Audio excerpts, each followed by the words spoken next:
you and discover cool things to do when you go, like hiking, biking, fishing, or camping. Or do your own thing when you get there with family and friends. Your moment is out there. Find it at discovertheforest.org. That's discovertheforest.org. Brought to you by the U.S. Forest Service and the Ad Council. The following message is brought to you by Goodwill and the Ad Council. The inherent right to work is one of the elemental privileges of a free people. Endowed, as our nation is, with abundant physical resources, and inspired as it should be with the high purpose to make those resources and opportunities available for the enjoyment of all, we approach this problem of reemployment with the real hope of finding a better answer than we have now. Your stuff can be more powerful than you think. Your stuff can be a resource for change. Donate to Goodwill, where your donations help fund job placement and training for people in your community. Goodwill. Donate stuff, create jobs. Find your nearest donation center at goodwill.org. Tune in every Wednesday night at 9 p.m. for Speak On It with Dr. Kofi Malik. You've seen him on cable TV. Now hear his spirited conversation on the Talk of Chicago. The question at hand is raising voices of the Negro. That plain and simple. Tune in every Wednesday night at 9 p.m. for Speak On It with Dr. Kofi Malik on the Talk of Chicago, 1690 WVON. It's all about great food and service at Let's Eat to Live restaurant located at 621 East 67th Street on the south side of Chicago. Fresh, healthy, life-giving meals prepared with love. Veggies, fish, chicken, lamb, burgers, soups, breads, delicious desserts, and more. Some coming from our on-site garden in season. We got good food for your soul. It's 621 East 67th Street. It's Let's Eat to Live restaurant. You can stop by or you can call 773-966-6549 or visit the website let'seattolivecafe.com. What's up, Chicago? This is B.J. Murphy. This is Naba Richard Muhammad. Tune in Tuesdays, 9 p.m. to 12 midnight on WVON 1690, The Talk of Chicago. And we're streaming live on iHeartRadio and WVON.com. So again, that's Tuesday night, Central Time, 9 p.m. to midnight. It's Straight Words with Naba Richard Muhammad and Brother B.J. Murphy. And we are black, strong, and unapologetically pro-Farrakhan. The views expressed on our programs are not necessarily those of WVON, Midway Broadcasting Corporation, or our participating sponsors. From the Xfinity Studios at WVON, we are the Talk of Chicago, 1690 WVON.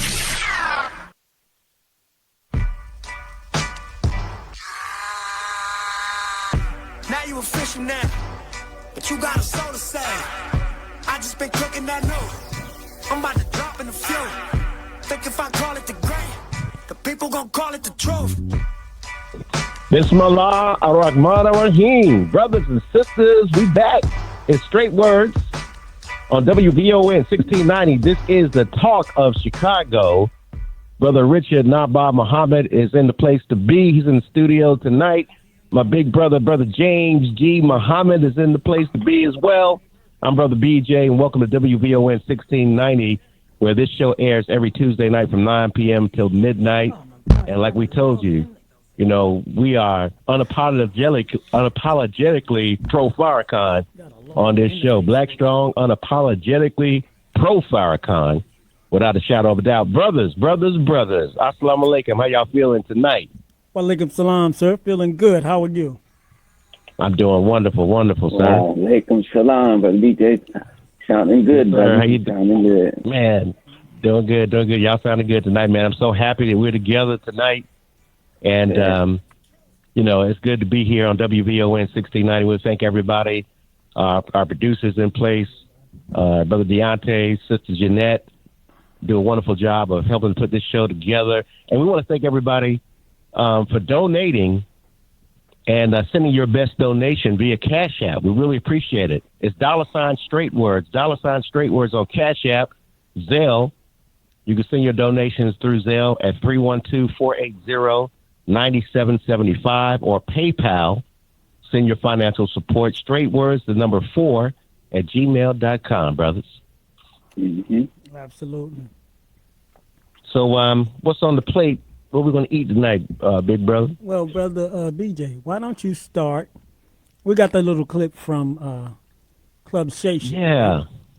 Let's run that. So Go ahead. Deontay, I got this clip from Cat Williams. Cat Williams was recently, he broke the internet last week, and he was on Shannon Sharp's Club Shay Shay. And it was a wonderful, wonderful conversation, but there was a point in there where Shannon asked him about Cat Williams. If y'all didn't know, he had joined the Nation of Islam back in the day. So if you got that cut ready, Deontay, play that clip of okay, so we're going to play it in about 2 minutes. It'll be ready. Still getting set up. But it was an interesting conversation, so we'll come back to that. I don't want to go into it further. I want y'all to hear from Cat's mouth what he said about the Honorable Minister Louis Farrakhan and their relationship. It was beautiful. Yeah, I think, brother, and we're going to, inshallah, shortly, we'll hear from Sister Marsha McIntyre Lowe about her son Cameron and what DOC's been through. And but it's really something, brothers and sisters. And I was so touched by the sister's story and her struggle. Yes, sir. So we had her on last week. We're bringing her back this week. Yes, we sir. want to hear a little from Kat.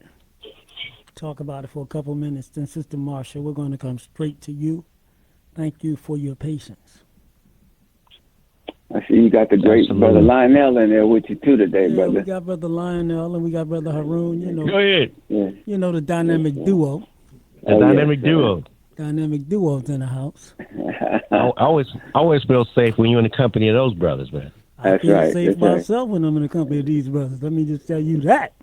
Yes, sir. Well, Mr. T say I pity the fool. Right. All right. So I think we got that clip ready to play. This is Cat Williams on Club Shay Shay with Shannon Sharp talking about his relationship with the minister. In San Francisco, you joined the Nation. I was never in San Francisco. I was in Oakland. You was in Oakland. Did you join the Nation? Is that? Yeah, Honorable Minister Farrakhan and I have an extremely close relationship. He refers to me as one of his sons. So, I spent a particular period of time. Let me explain. Yes. Because my particular background was already religious and super strict, right? I didn't find out about other religions by reading about them. I went to their religion. I don't want to learn from Jewish people from outside. I want to be in a synagogue. I don't want to learn about Muslim people I want to be in a mosque. I don't want to hear about the Baptist or the Pentecostal. I want to go to their church and see. And so that was the religious discovery that I was on through that period in my life. What do y'all think about that clip? Well, I think it's great. I mean, I think, brothers and sisters, we talk about very often the impact of the teachings of the Honorable Elijah Muhammad and the minister. And I think if you listen to Cat Williams and even some of his comedy, there was something else to him, a little more than just being a comic, in terms of what he dealt with. Right. So these brushes with people, like the minister and the supreme wisdom of the Honorable Elijah Muhammad, it only enhances what we have.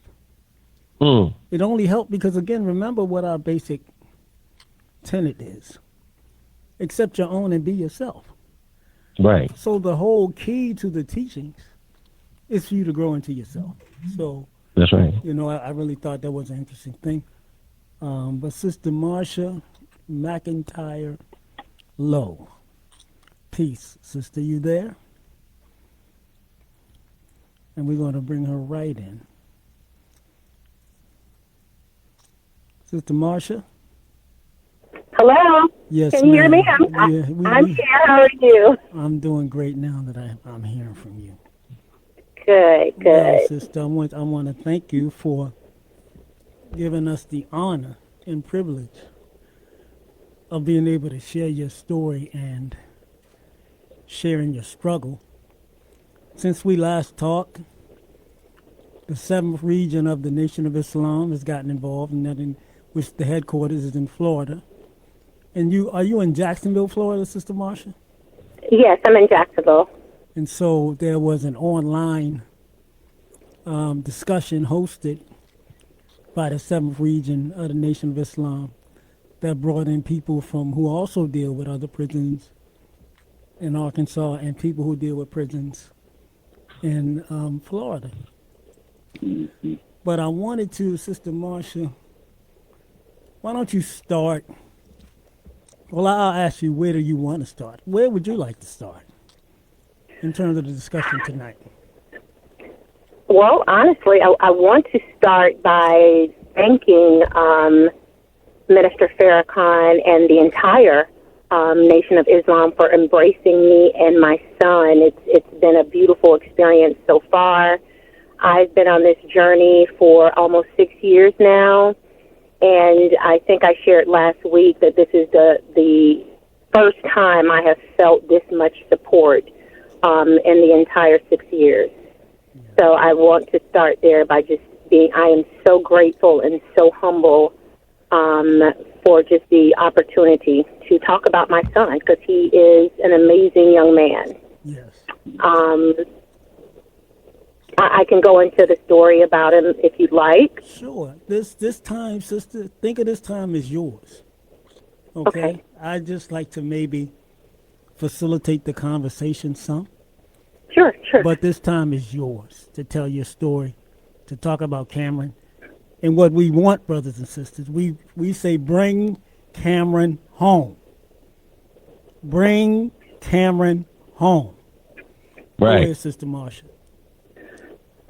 So Cameron, as I stated, was an amazing young man. He was not a thug. He was not any of that. He was in theater. He was in chorus. He was a football player.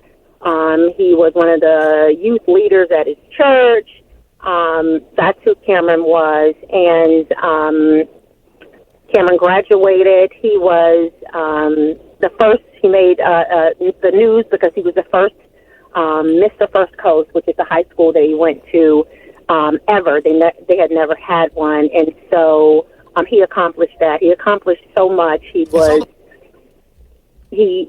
a scholar. He had 3 scholarships to college, football, academics, and music. And he graduated in June, and we chose the college he was going to go to.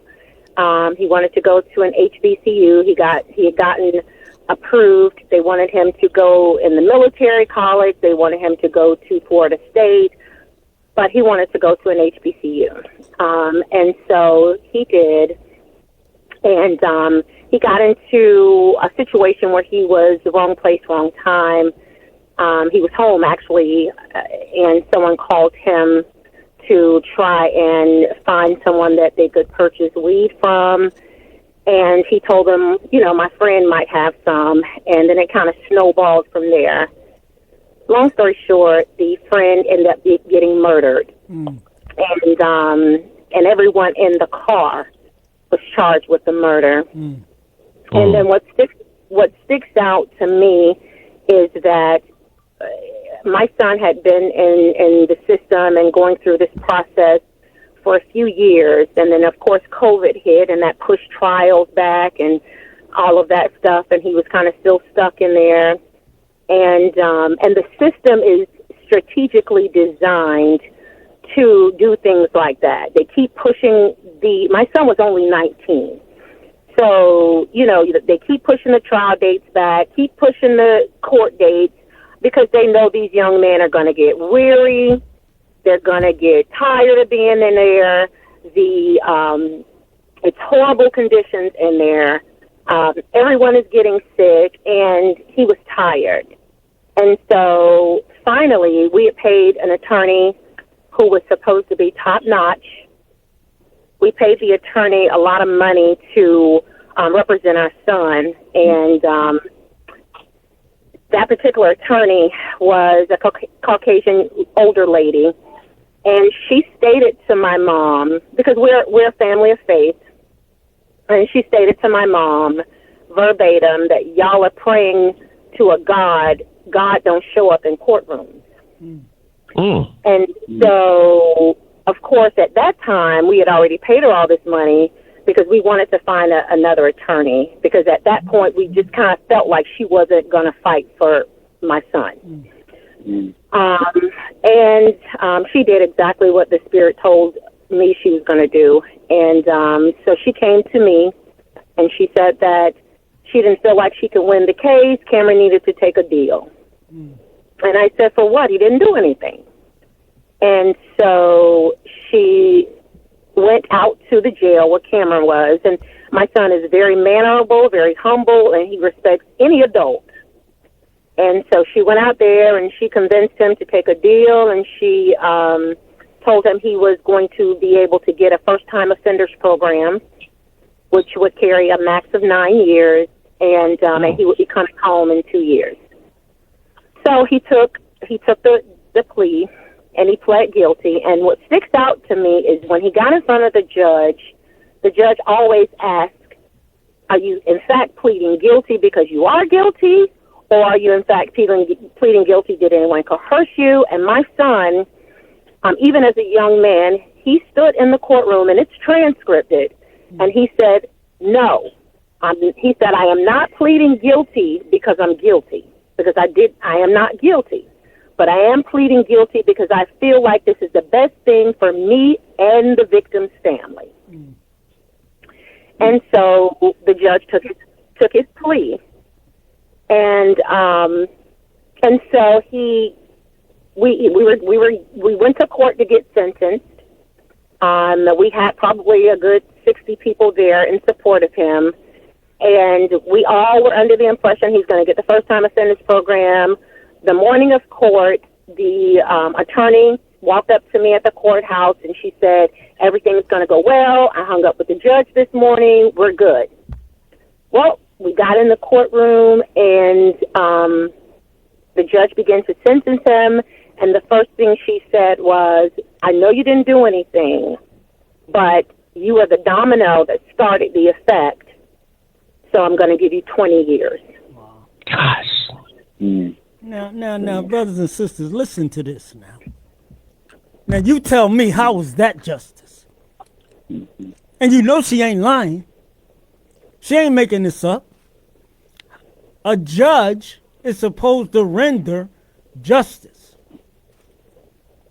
Instead of rendering justice, the judge decides that they're going to make a move to destroy a young man's life. One life is already gone.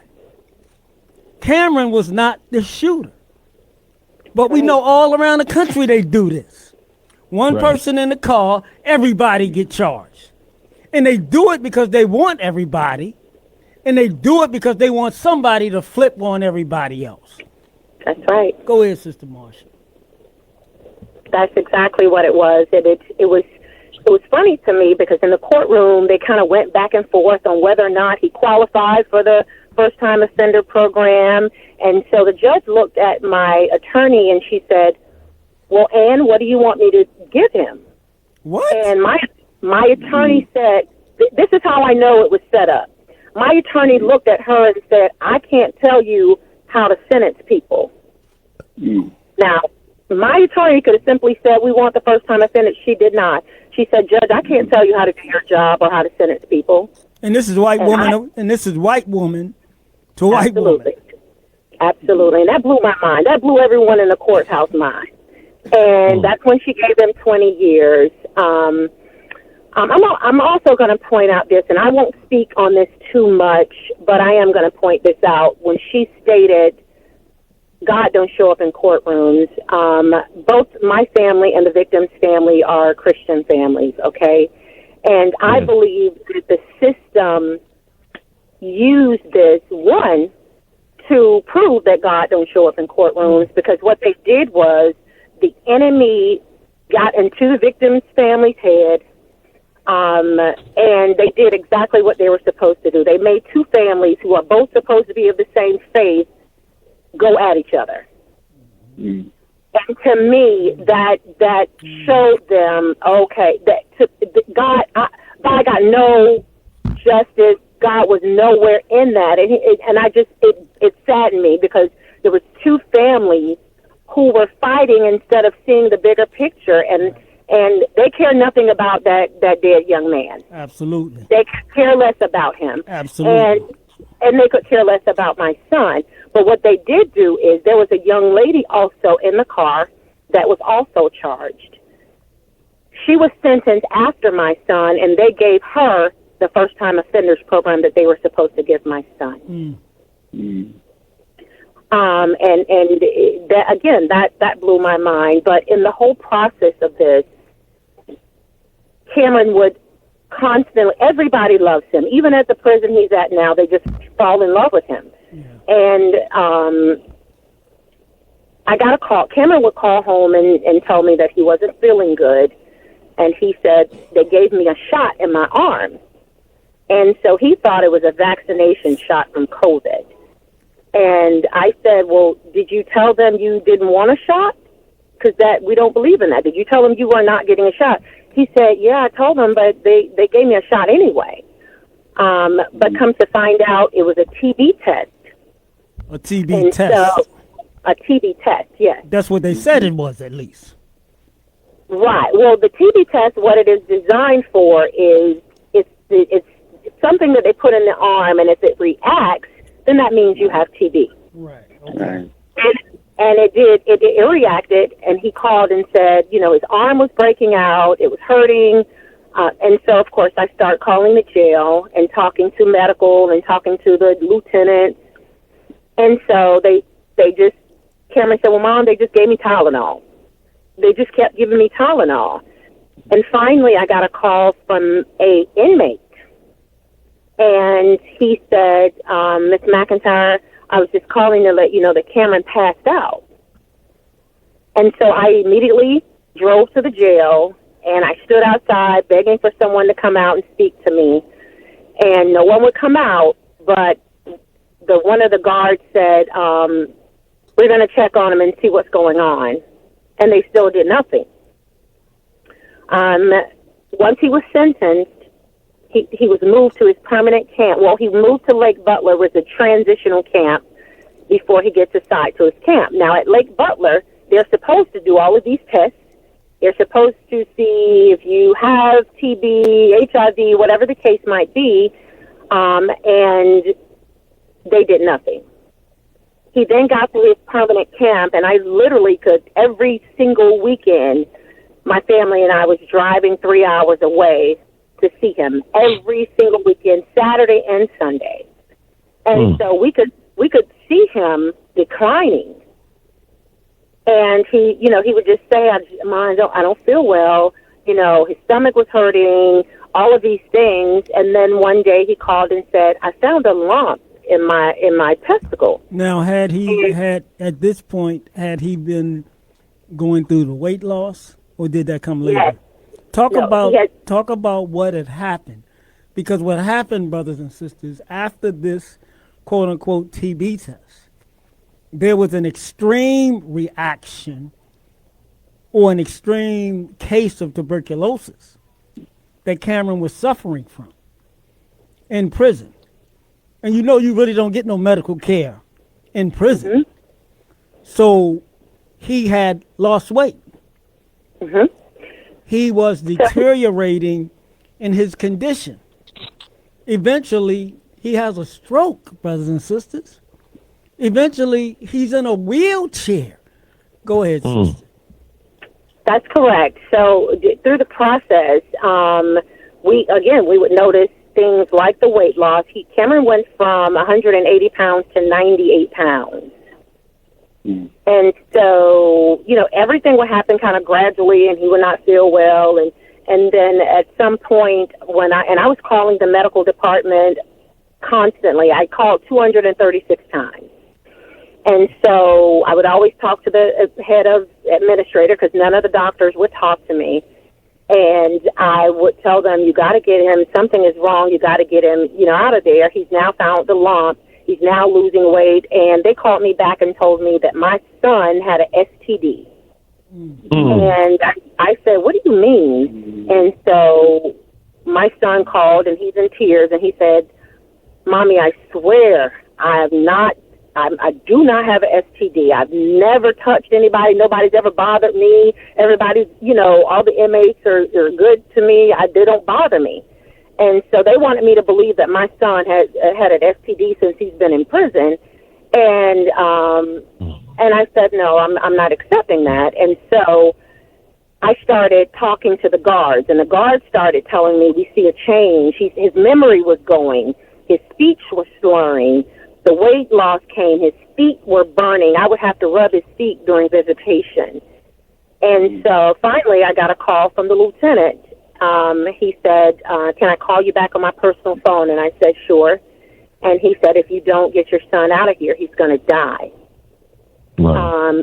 Because it had gotten so bad that he couldn't walk. They had to push him around in a wheelchair. He was so frail. And in one of the pictures we took, my mom and I had to hold him up to take the picture. And so finally, after that call, the next morning, I got up. That night I prayed, and I said, God, I need you to direct me on how to help my son because I don't know what else to do.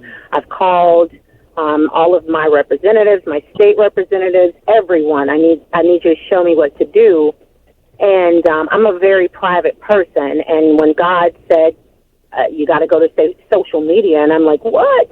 I don't want everybody in my business, but I listened to the Lord, and I went on social media, and I posted a long post about his condition, and I said, I need help getting my son to a hospital. I posted the prison's number, and I said, please share this. Please call nonstop. And they did. They started sharing and posting, and thousands of calls started coming into the prison. And finally, when the prison felt like, okay, more people know about this, then they decided to rush him to a hospital. And then once they got him to the hospital, unfortunately, it was too late at that point because the TB had now taken over his body. It was in his spine, it was in his lungs, it was in his brain, it was everywhere. And so they went and they started a TB regimen, and he couldn't even talk. And so he would just sit in the room and just stare.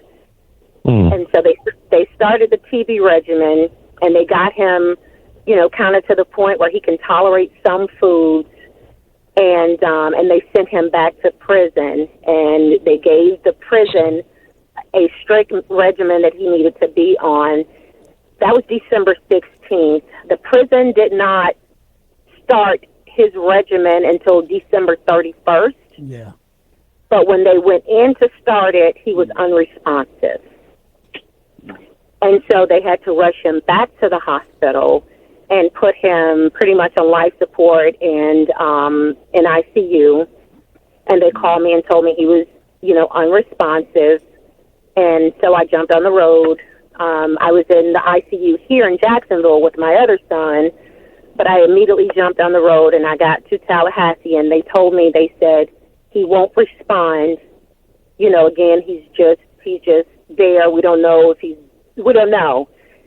And I walked in the room, and I could tell he had a stroke. He was paralyzed on the right side, and he was so frail, and he just looked up, and I said, Cameron, do you know who I am?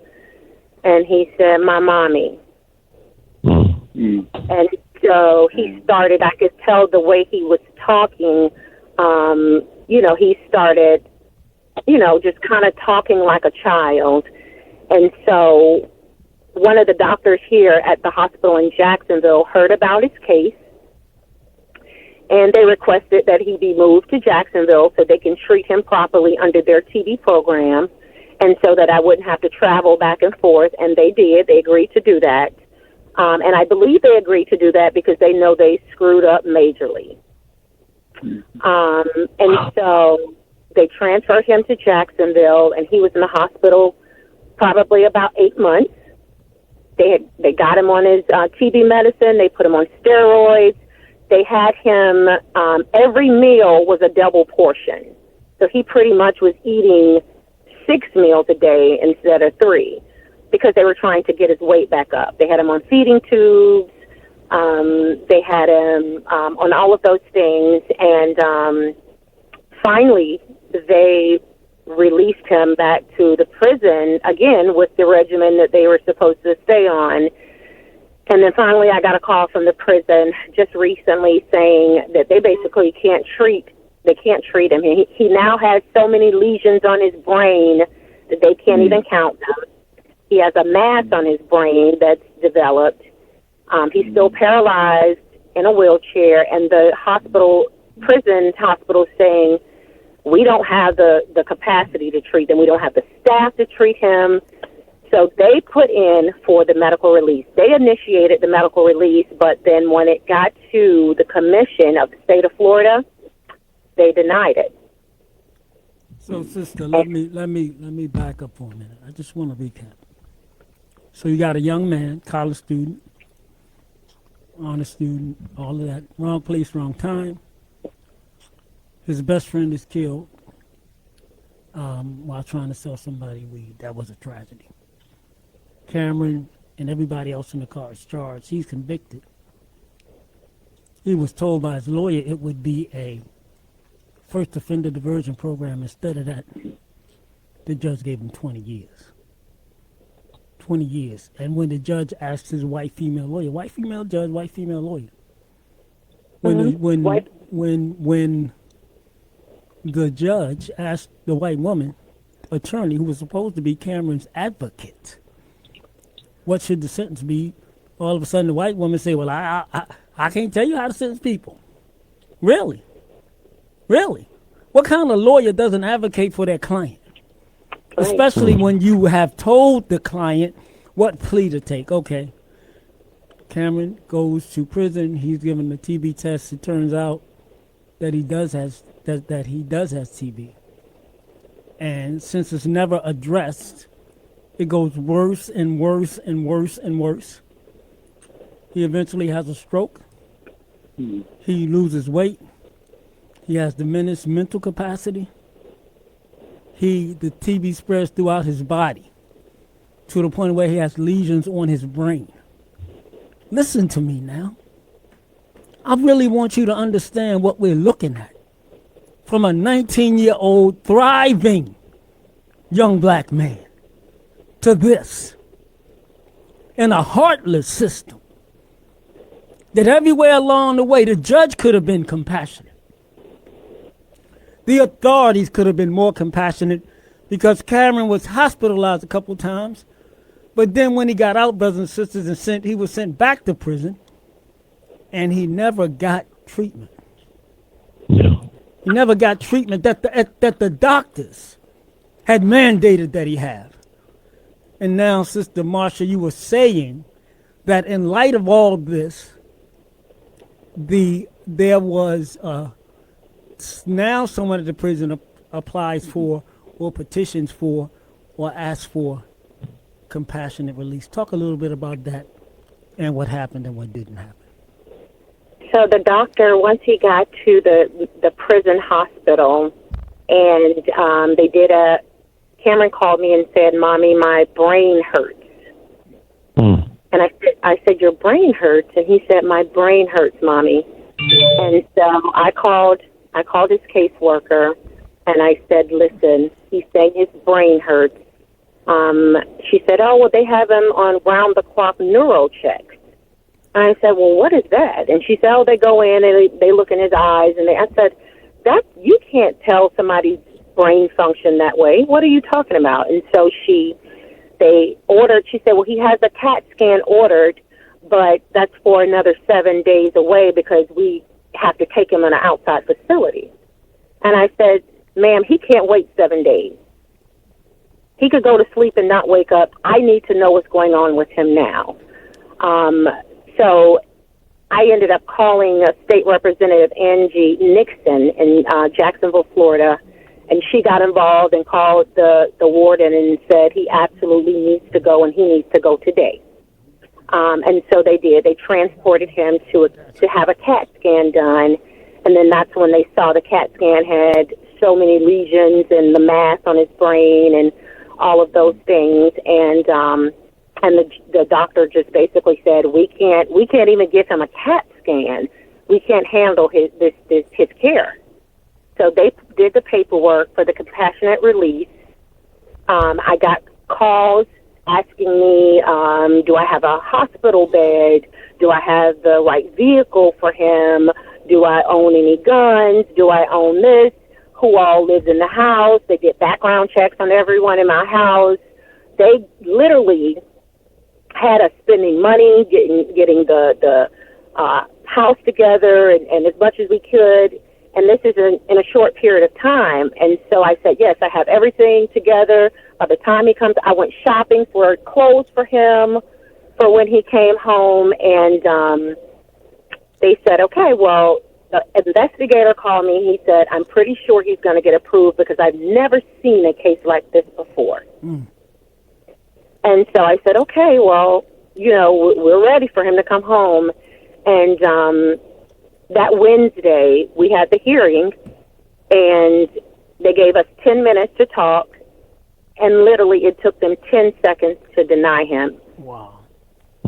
So we already knew that they had that plan. It didn't matter what we said, they were going to already deny him. And so he's still at this point suffering in prison. He is still suffering in prison. He called today, and we were on the phone, and I asked him if he was okay, and he said his feet had swollen, and he has poor circulation because, of course, he's paralyzed, so he has to depend on them to turn him.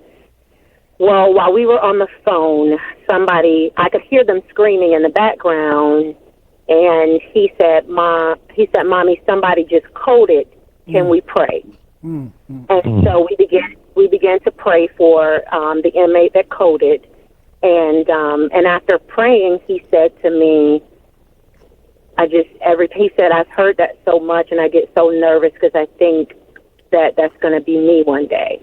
Wow. Well, I tell you what, we are fighting now to bring Cameron home. Sister Marsha, we got a few minutes, but I'd like to bring in a couple callers.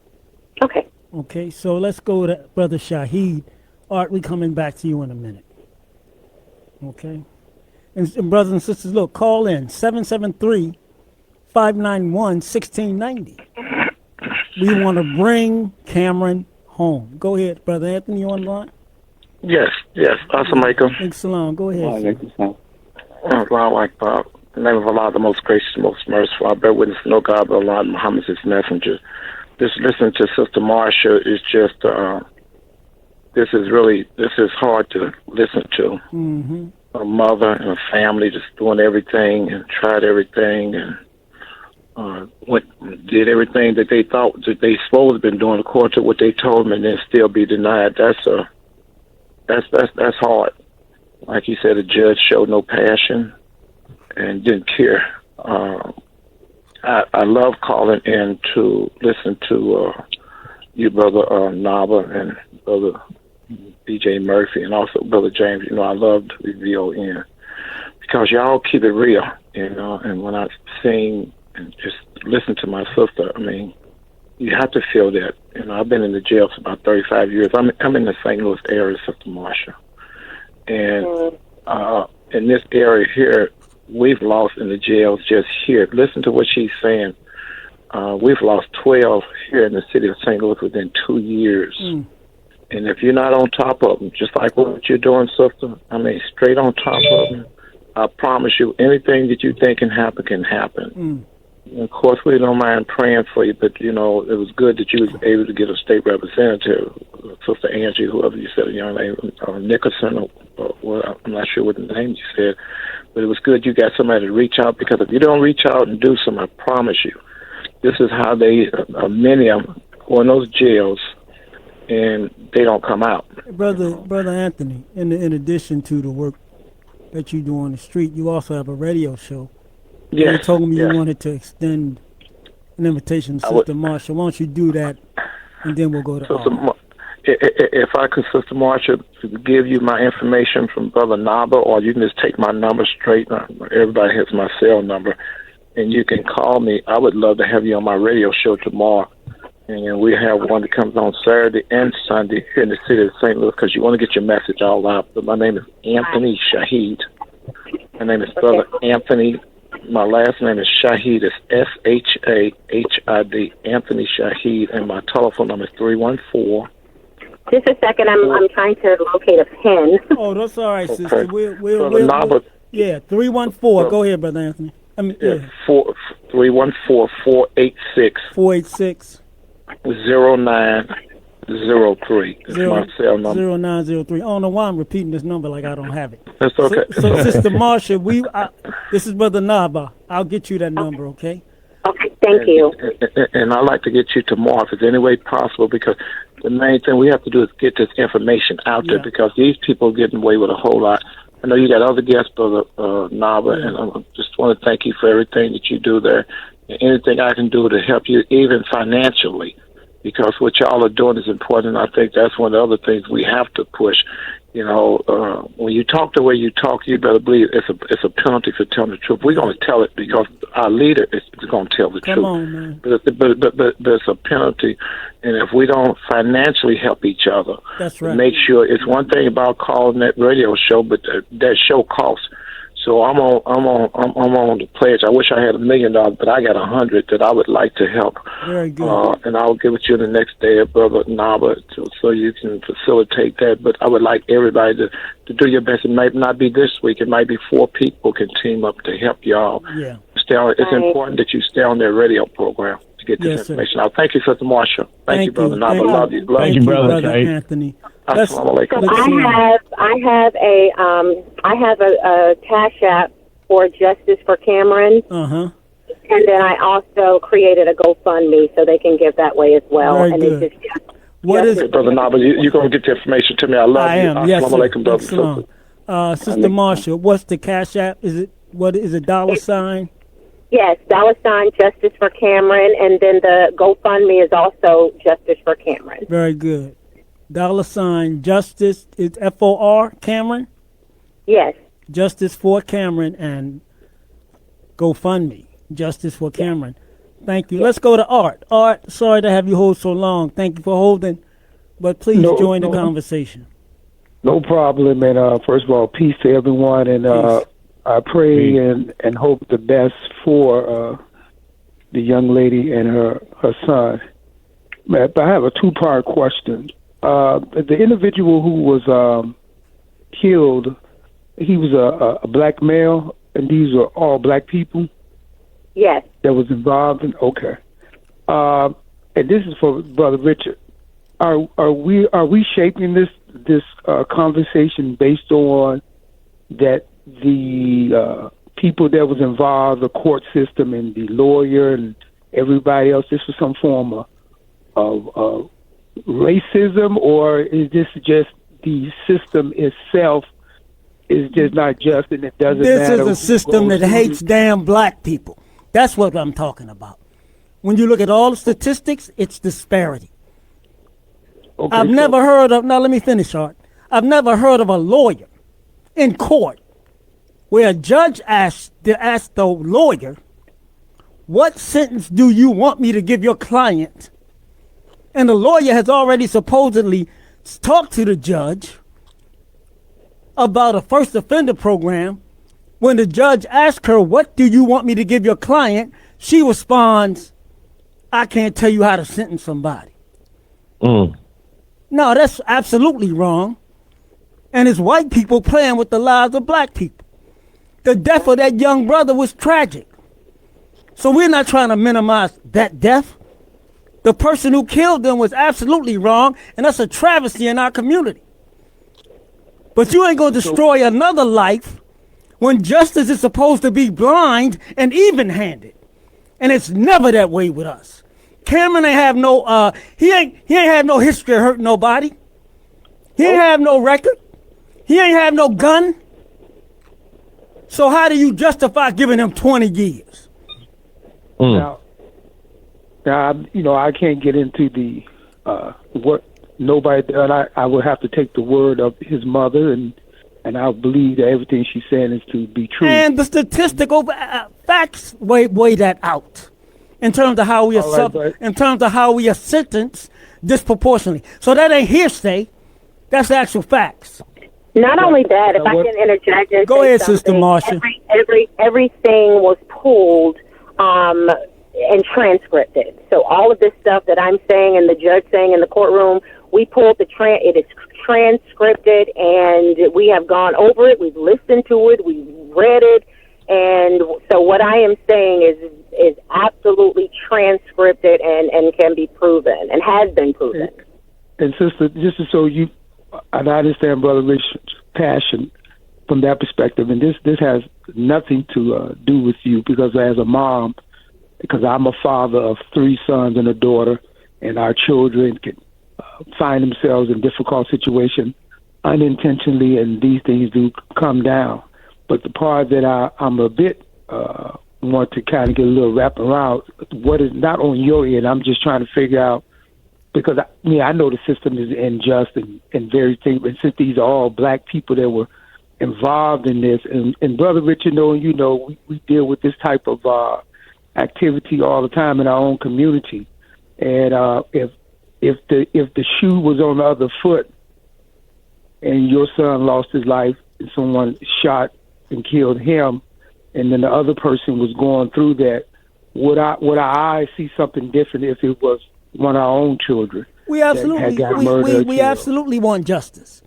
Right. Justice is getting the man that did the damn shooting. So let me point this out. That we want, after the shooting, Cameron went to the police department, and we sat down there for 7 hours.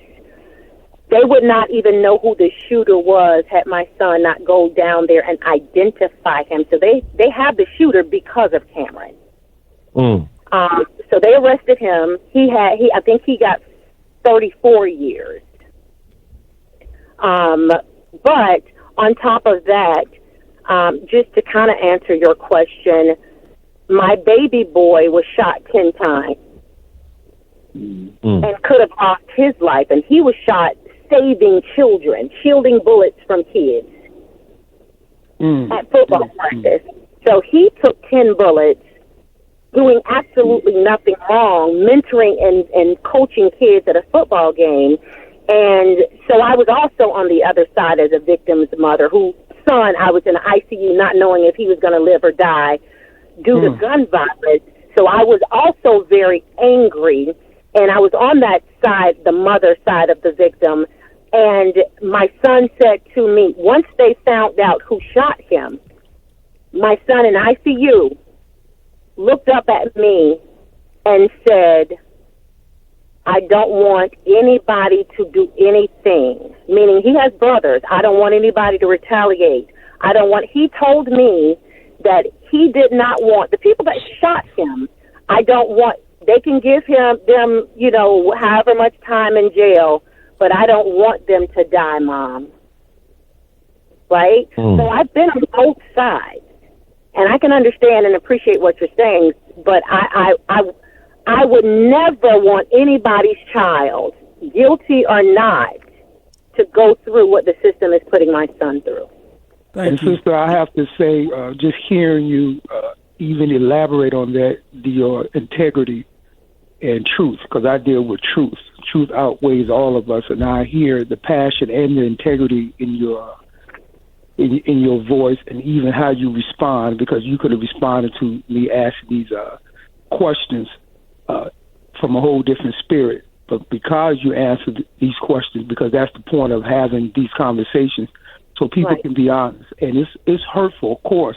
It's hurtful to hear any young person for any of these things to be going on, because I talk about a family value system. Yeah, hey Art, we gonna have to go. We got about a minute left. And all right, so I just wanted to to say that. May God continue to bless. Thank you. And we're now black people. Thank you. And what now? Get that damn judge off the board and get that white lawyer in Florida disbarred and bring Cameron home. So the judge is gone. Good. The judge is gone, and she said that criminal judge was too much for felony judging was too much for her, so she went over to family court, and the attorney actually has gone out of business. Wow. Sister Marsha, real quick, we got a break and we got to leave. How can people reach you real quick?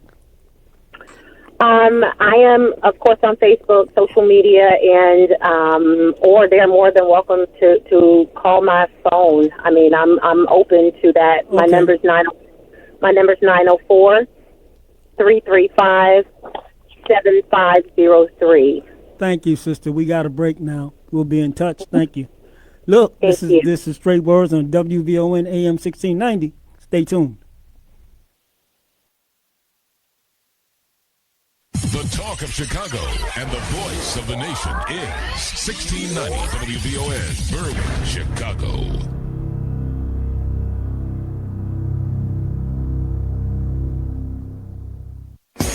I'm Vanessa Tyler. And I'm Mike Stevens on your home for 24/7 News, the Black Information Network. President Biden getting the kind of black enthusiasm the polls don't show before a mostly African-American crowd at Mother Emanuel Church in Charleston, South Carolina. The very spot Hate paid a visit back in 2015 when a white supremacist interrupted Bible study with a barrage of bullets, killing 9, dying from what the president calls the poison infecting our nation. Poison has for too long haunted this nation. What is that poison? White supremacy. The president was briefly interrupted by protesters who demanded he do more to stop the killing of Palestinians.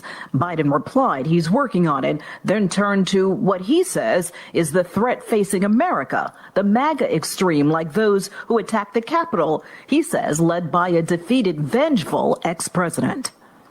The Mother Emanuel visit tied Trump to the hate, even though the church massacre happened before he took office. But South Carolina Congressman Jim Clyburn says the connection is still spot on. Trump has said things in support of those activities that ties him closely to what happened at Mother Emanuel. Speaking on CNN's State of the Union, the Black Democrat says Trump's words and actions before being elected and while he was in office shows where he stands on race. Clyburn pointing out Trump's good people on both sides remark following the 2017 neo-Nazi KKK march in Charlottesville, Virginia.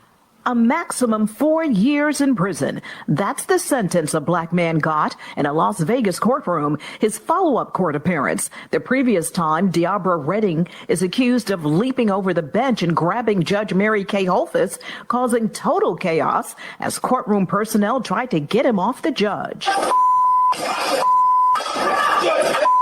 When he arrived this time, he was surrounded by 5 Las Vegas officers and wearing a spit hood. He still faces charges and likely given more time in prison at a later date for the judge attack. Another black man facing much more time in an Indiana prison. 40 years is what Stephen Jackson is headed to. The 50-year-old man admitted to 3 counts of attempted murder for nearly strangling 3 girls ranging in age from 5 to 14. The mother became concerned when she couldn't reach Jackson at his home 2 years ago. The older girls told police Jackson came home drunk at 3 in the morning, threatening to slit the girls' throats because their mother made him mad by text. He also said he would then kill himself.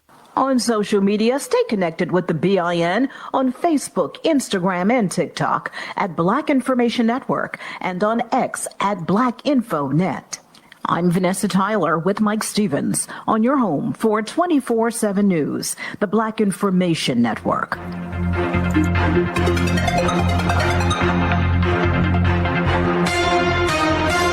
MLK Weekend is Black Excellence Weekend on VON TV. Speak, Sister Speak has moved to VON TV thanks to our friends at U.S. Bank. Watch WVON's Darlene Hill's exclusive interview with one of the hottest actors in Hollywood, Emmy Award-winning Cheryl Lee Ralph, as she shares advice on how to get the most out of Act 2 of your life. It premieres Saturday, January 13th at 7 p.m., and we've got loads of MLK content. Invite your entire family to watch Enough is Enough, an inspiring documentary that introduces a new generation to the man who fought for his dreams against injustice and changed the world. You can also watch recent interviews from the greats who knew him best, thanks to the Cunhart Foundation. It's a weekend fit for a king on VON TV. Catch us on Roku, Amazon Fire, Apple TV Plus, WVON's app, or on any device at VON.TV.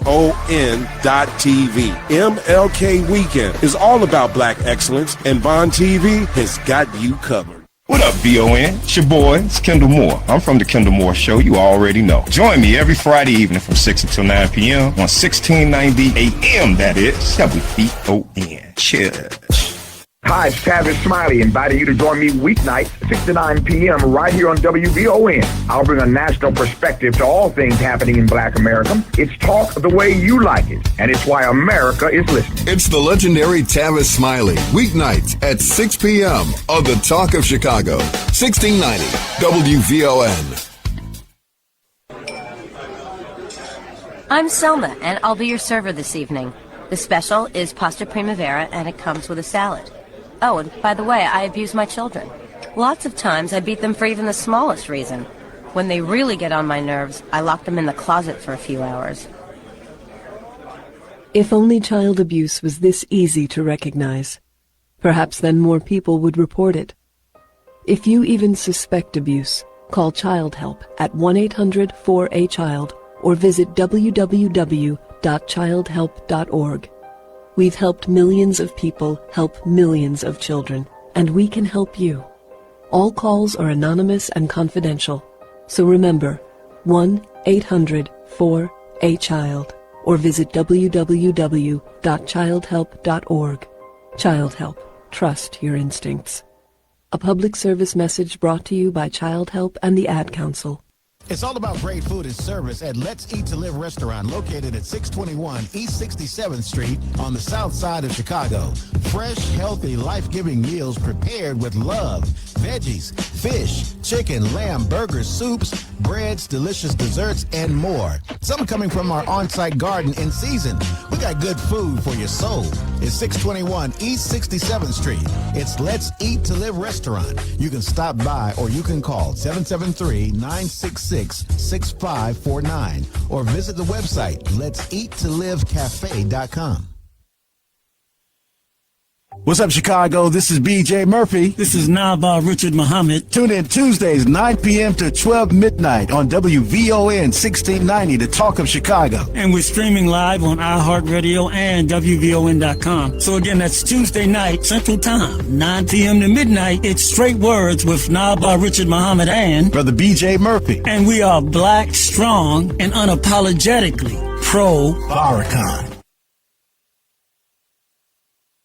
Hey, Alexa, play WVON 1690 AM. Getting WVON 1690 AM station from iHeartRadio. Try it out for yourself. America is listening to WVON.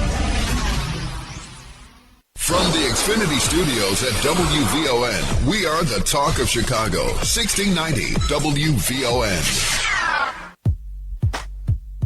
All right, we're back, brothers and sisters. A hot hour. Our first hour was hot. Some good, impactful information right here on Straight Words on WVON 1690, The Talk of Chicago. Brother Naba Richard Muhammad is your host. Brother James G. Muhammad, your host. I'm Brother B.J. Murphy. And I tell you what, brothers and sisters, bringing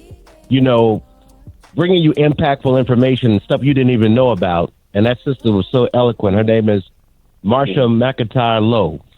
And she was telling a story about her son, and we're proud to bring you this type of content every week, and we need your help to keep us on the air so we can continue to bring you powerful, impactful stories happening in Black America right here on WVON.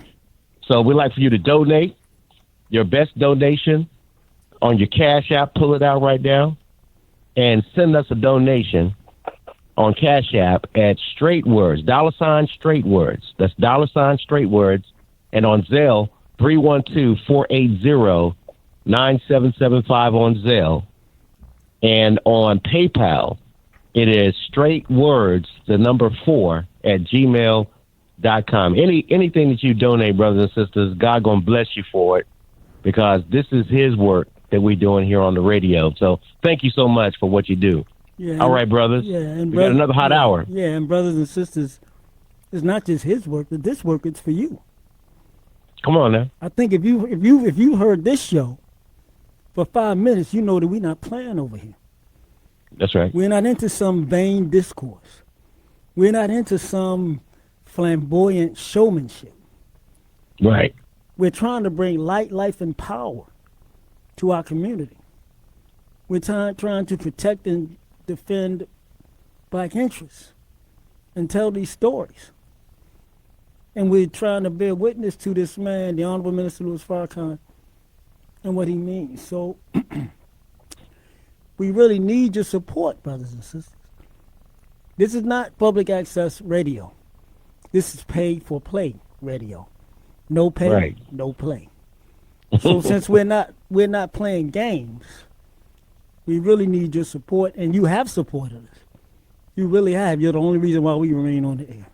So let's go now to our good sister, Midian Holmes, who is going to give us an update on another case that is just close to my heart. That is the case of young brother Elijah McClain, 20-something-year-old young black man, 2019 killed. Sister Midian calls it murder, and I agree. Mm-hmm. In an encounter with cops where he's just walking home from a store, brothers and sisters. And somebody called 911 talking about he's sketchy. Cops show up. The boy was 130 pounds. Cops show up. Somehow, they put him in the chokehold. He goes into an medical emergency, right? The EMTs show up. They hit him with a drug. And again, he's only 130 pounds. They hit him with a drug powerful enough to revive a damn horse. But we've got some of the latest developments in the case. And Sister Midian, we want to bring you in, and we thank you for your work. And please, as always, give Elijah's mother our love and our support, and let her know we're at her service. Sister Midian, please go right ahead. Well, Ashe, I will definitely send her that love. Each and every time there's an opportunity to say Elijah's name out loud, we ensure that his legacy continues. So I just know that Shanine is 100% feeling all of the energy, all of the love, all of the support that is coming from the community that you all are serving. So thank you for the opportunity for his name to be called upon tonight. Ashe. Thank you. Absolutely. So, yes, we are now in the phase of sentencing. So, just as a recap, there were 5 people charged in the murder of Elijah McClain. They weren't charged with murder. They were charged with criminally negligent homicide, reckless manslaughter, second-degree assault, and third-degree assault across a variation of different patterns of the charges for all 5 defendants. And so in the first trial, there were 2 officers that were tried. One was convicted of criminally negligent homicide and third-degree assault. That was Randy Rodema. The other was Jason Rosenblatt. He was acquitted of all charges. Now, Jason Rosenblatt lost his job as an Aurora police officer prior to the trial, or prior to the charges even being drawn up, because he was a part of what they're calling a photo scandal. There were some Aurora police officers that went back to the scene after Elijah was murdered, and they were taking pictures mocking the carotid hold. And they took pictures of that, and they shared it across different officers across the department. So all of the officers that were involved in going back to the scene and taking those photos, and any officer that was found sharing the photos out, they were fired from, at the time, the acting chief of police for Aurora. Jason Rosenblatt was one of those officers that was a part of that photo scandal. So he had been fired, but he is walking as a free man in our city after murdering Elijah. So the third officer, Nathan Woodyard, he was tried on his own. So they separated him from the other two. He was tried on his own, and he was acquitted of all charges. And interestingly enough, he was the first officer on scene. So when you talk about the catalyst and the initiator of this entire situation, Nathan Woodyard is the name that history is going to express, that he was the one that actually called in for backup. He was the one that was the catalyst in all of this, and he got to walk free. Not only did he walk free, but he's got his job back with the Aurora Police Department and over $240,000 of back pay. And then the last trial was the two paramedics, of which both of them have been convicted of criminally negligent homicide. One of them was acquitted on the second-degree assault charge, but the other paramedic, the captain at the time of his conviction, he was also charged with second-degree assault. And because there was an accelerator on that charge, he was remanded into custody. And so they'll be sentenced on March 1st. On March. So going back, March. Let's repeat that one more time, Sister Midian. Who will be sentenced again on March 1st? So the two paramedics, Jeremy Cooper, who was convicted of criminally negligent homicide, and he was acquitted of the second-degree assault. So he'll be sentenced for the criminally negligent homicide. And Peter Shakuniak, who was the captain at the time of his conviction, captain of the Aurora Fire Department, he was convicted of second-degree assault, and also criminally negligent homicide. Because of that second-degree assault accelerator, he was remanded into custody, and those two paramedics will be sentenced on March 1st. So, brothers and sisters, it's not over. Go ahead, Sister Midian. Right. Go ahead. Yep. So on January 5th, Randy Rodema, who was the officer convicted in that first trial, the police officer, he was sentenced on January 5th. What he was facing was up to 3 years in prison for the criminally negligent homicide charge, and he was facing 24 months in jail, in the county jail, for the third-degree assault. After 2 hours of testimony that came in primarily from Randy Rodema's family and friends and affiliates, after 2 hours of that, and Shanine McClain, also for the prosecution, she was the only one that spoke in for the sentencing for this case on January 5th. So for the prosecution, they had one person represented. For the defense, they had about four individuals that came and spoke. The two lawyers mitigated, and the prosecutor ended up mitigating as well. So all of that ultimately took just a little bit over 2 hours. And after 15 minutes of deliberation, the judge came back and he sentenced Randy Rodema to 4 years of probation and 90 days in prison for the criminally negligent homicide charge. Oh my God. And then he sentenced him to 14 months in county jail with work release for the third-degree assault. So essentially what that means is that his prison sentence, he will not go to the Department of Corrections. He will not serve time in prison because his 90-day sentence will run concurrently with his county jail sentence. And this is the officer, the one officer, right? Yes, the one of three officers that was convicted of anything. Go ahead, sister. Correct. Yep. So he in that jail sentence, the county jail sentence, he's on work release. So he gets to come out every day to go to work. He will have to come back and he'll have to spend every night in jail and the weekends in jail while he serves out his county jail sentence. So one of the things that I'll just kind of caveat real quick is that Colorado has one of the most complex and complicated computation laws or computation processes when it comes to serving time. So 14 months in county jail based on good behavior, based on other things that can help with the computation, he likely is not going to serve for 14 months in the county jail. I highly doubt he'll be in there for an entire 14 months. So that was the outcome of the sentencing piece for Randy Rodema. And I'm sure that you all share my sentiment. There's no sentencing that would bring Elijah home. There's no sentencing that will bring the pain in Shanine's heart peace or healing. Healing is going to have to come outside of the courtroom. But one thing I will say is that when there are laws that offer you an opportunity to express accountability, I continue to be frustrated and perplexed, and I won't be profane on your show, so I'll just stick with frustrated and perplexed on why we don't have judges that understand the assignment.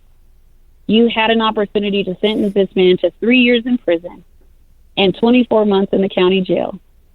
And as a judge, you don't have to run anything concurrently. You make that decision. You don't have to reduce any of the time that is afforded for you to show accountability. You make that decision. So I don't know how he was able to conjure up 14 months in jail and 90 days in prison. I don't understand what the logic is, because there isn't anything that is keeping him from allowing that entire sentence to be played out. Wow. Sister Midian, let me quick question. Yeah. The March 5th date, right? March 1st. March 1st. March Mhm. 1st. March Yes. 1st sentencing date. This is for the 2 EMTs who were convicted. Correct, yes. Not on major crimes. So we have seen sentencing with this one officer. Is there anything that we can do to try to let these people, that the court know that March 1st, we want strident sentencing. We want the maximum. Is there anything we can do to relay that, promote that? Absolutely. You can write letters to the judge. You can write letters to the judge to let the judge know that we're watching, that community is watching. We are watching with intention to ensure that he is honoring the responsibility that he has as he sits in that seat and as he wears that robe. So you can definitely write letters. In this sentencing hearing, there were 76 letters that were written on behalf of Randy Rodema. Wow. A total of 76 letters. Wow. There were 4 individuals that gave narrative in the courtroom during the time that the judge was considering his sentencing for Randy Rodema.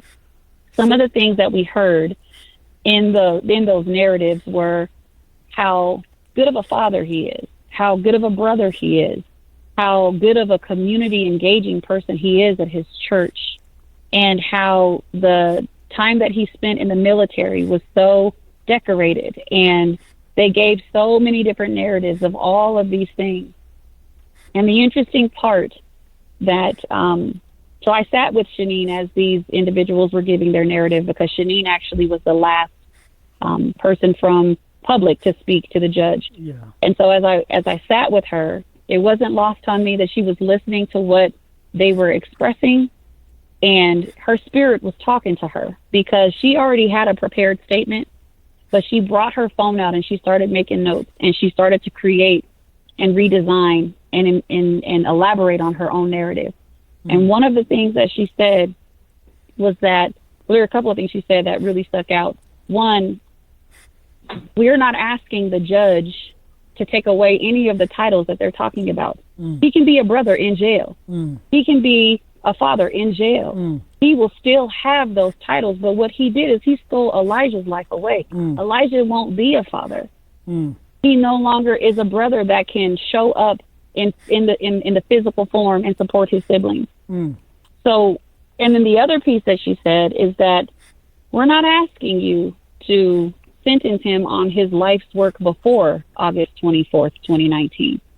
We are asking you to sentence him for his behavior on August 24th, 2019. Right. That's the responsibility. Right.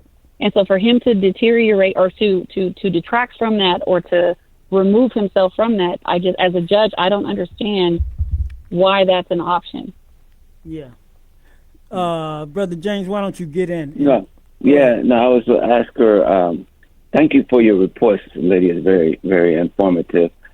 Just two quick questions. One is almost a comment, I guess. You mentioned that the judge could have done, it could have sentenced him to anything that he or she wanted to. The 90 days, one question is, the 90 days prison, is when they do that, they don't get any work release opportunities on that. Is that correct, or am I wrong on that? Well, no, they wouldn't get work release in right. They wouldn't. Correct. Sure. Yeah, they wouldn't. Okay. Yeah, but I'm sorry to cut you off. No, I'm just saying yes. So then, in order for him to stay out of prison, the judge intentionally ran them concurrently because he wanted this to be a staycation at the jail. Work during the day and just sleep at the jail, basically. I guess I was just trying to drive that point home, if that's correct. My second question, though, is Ms. McClain, from what I understand, you're saying that she was the one that gave a character statement or a statement about Elijah, and I was curious, since this was such a high-profile case, is there a reason that there weren't others that gave statements? So there were some that wrote letters. Mm-hmm. Yep. So there were some that wrote letters, but we followed Shanine's lead. And when I tell you, there really isn't any way to articulate this to ensure that you all can grasp what happened in that courtroom. Yeah. But I've been walking along Shanine for a long time.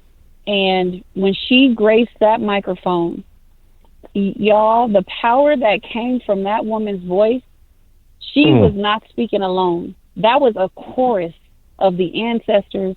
That was a compliment and harmonic to Elijah's spirit.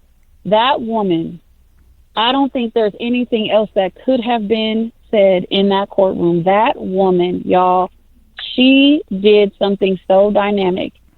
And, there are monologues in our history that we leverage when we are looking for inspiration or when we are teaching our history or when we are simply just trying to channel those that came before us.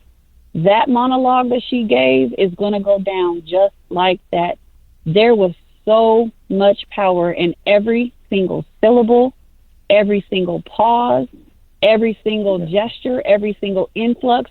I mean, she was ready. Shanine is a writer.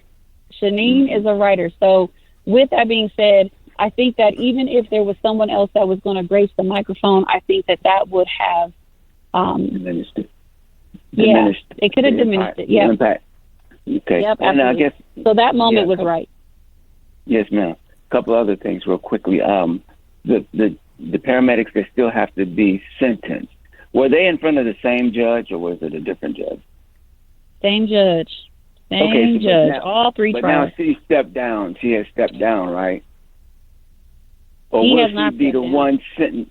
Okay, I thought I had heard you say that. The judge kind of. That was Sister Marsha said that the judge. In her Oh son's yeah, case okay, because I had stepped away. Okay, yeah. All right. So then I guess you're kind of gearing up to make sure that the paramedics at least get. I don't know what's the feeling on the paramedics that they want. We want them to get the max, obviously, that they can get. And so I was curious, is there anything that you say how you're gearing up for that? How you're mobilizing the public to put the pressure on her, on the judge, to make sure that this is done correctly, at least in the case of the paramedics. Absolutely. So we are encouraging and imploring the community to write letters to ensure that our voices are heard and to ensure that so that the judge understands that we have our eyes on him. We have our eyes on him and his responsibility. The other piece that we're doing is we're really ensuring that we're staying very close and educated on what the differences in the trials and in the way that the convictions came down. We're staying very educated on that piece to ensure that we can understand as we give this, as we write these letters and as we make these demands and as we implore the judge to do what he needs to do, we're coming at it from a level that he can quote unquote understand, right? Yeah. So being able to have those narratives that put more emphasis behind us understanding the differences and the caveats and all of that, because one of the things that was different in the paramedics trial is the second-degree assault charge as an accelerator for Peter Shikuniak. That reprimanded him into custody. He's the only one that was reprimanded during the entire three trials. So he's the only one that actually went to prison during the three trials, during that trial process. He's the only one who went to prison. Correct, yes, because he is sitting there waiting for sentencing until March 1st. Okay. Yeah, So in those jail are the or steps that were prison? taken. Yeah, in the jail or prison? I think he's being held in the county jail as he awaits his sentencing. Yeah. Right. Okay. Sister Midian, you mentioned writing to the judge. Is there any place we can go online where we can get information about what you're doing and how we can participate? So there isn't any online presence, but I can definitely connect with Shanine, and I can get that information to you all on the back end as far as if there's going to be a presence that we're going to leverage to allow for folks to click here or, hey, copy paste this letter to just make sure that it's super easy, or it's not super easy, but it's something that's accessible and it's a process that's easy to access. And give us the information about the judge and where we should write them to. Because we want, brothers and sisters, we want people to act. We don't just want you to listen. We want you to act. Yes. The other thing, Sister Midian, I don't know if you have time tomorrow, but if you do, maybe after 12 noon my time, I'd like to see if maybe you and I can get on the call and talk about the idea that I had to kind of spread. Look, brothers and sisters, look. The killing of this, look. How? Explain this to me if you can.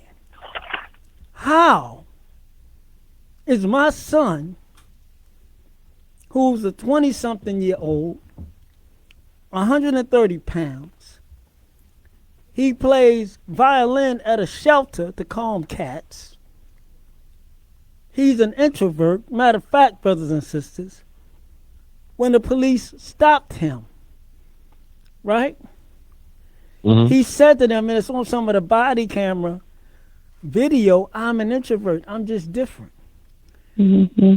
Now, the person that called the police, they didn't say he got a gun. They didn't say he's breaking into cars. They didn't say he's trying to rape my daughter. They didn't say he's disturbing the peace. Listen to me.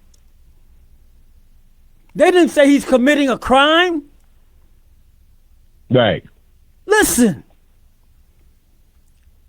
So how does a call about someone who looks quote unquote sketchy end up with a young black man dying? Because look, this is outrageous to me, brothers and sisters. And I hope it's outrageous to you. The cops get a call. We understand they respond, right? Hey, sir, how you doing? What's your name? You have ID? What's going on? Oh, I'm da-da-da. Okay, well, what's happening? Elijah identified himself to the officers, right? Yes. Yes. So at worst, there's a conversation and a stop. Yep. The young man says, da-da-da, I'm not doing nothing, da-da-da. Okay, we're going to have a good night, young man. Right? Because that's what they do with their own. Okay. See, that's what they do with their own. But Sister Midian, I believe you said 14 officers showed up on this call. Yes, 14 officers were on scene. On a 130-pound, was he 23 years old? 23. 23-year-old young man, brothers and sisters. This is heartbreaking. If you love yourself and you love your people. This is heartbreaking.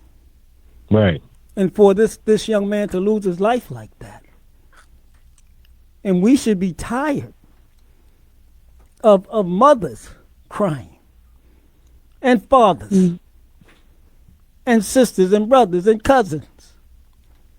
Because what should have been a very simple questioning turned into somehow or another, you got to put somebody in the chokehold.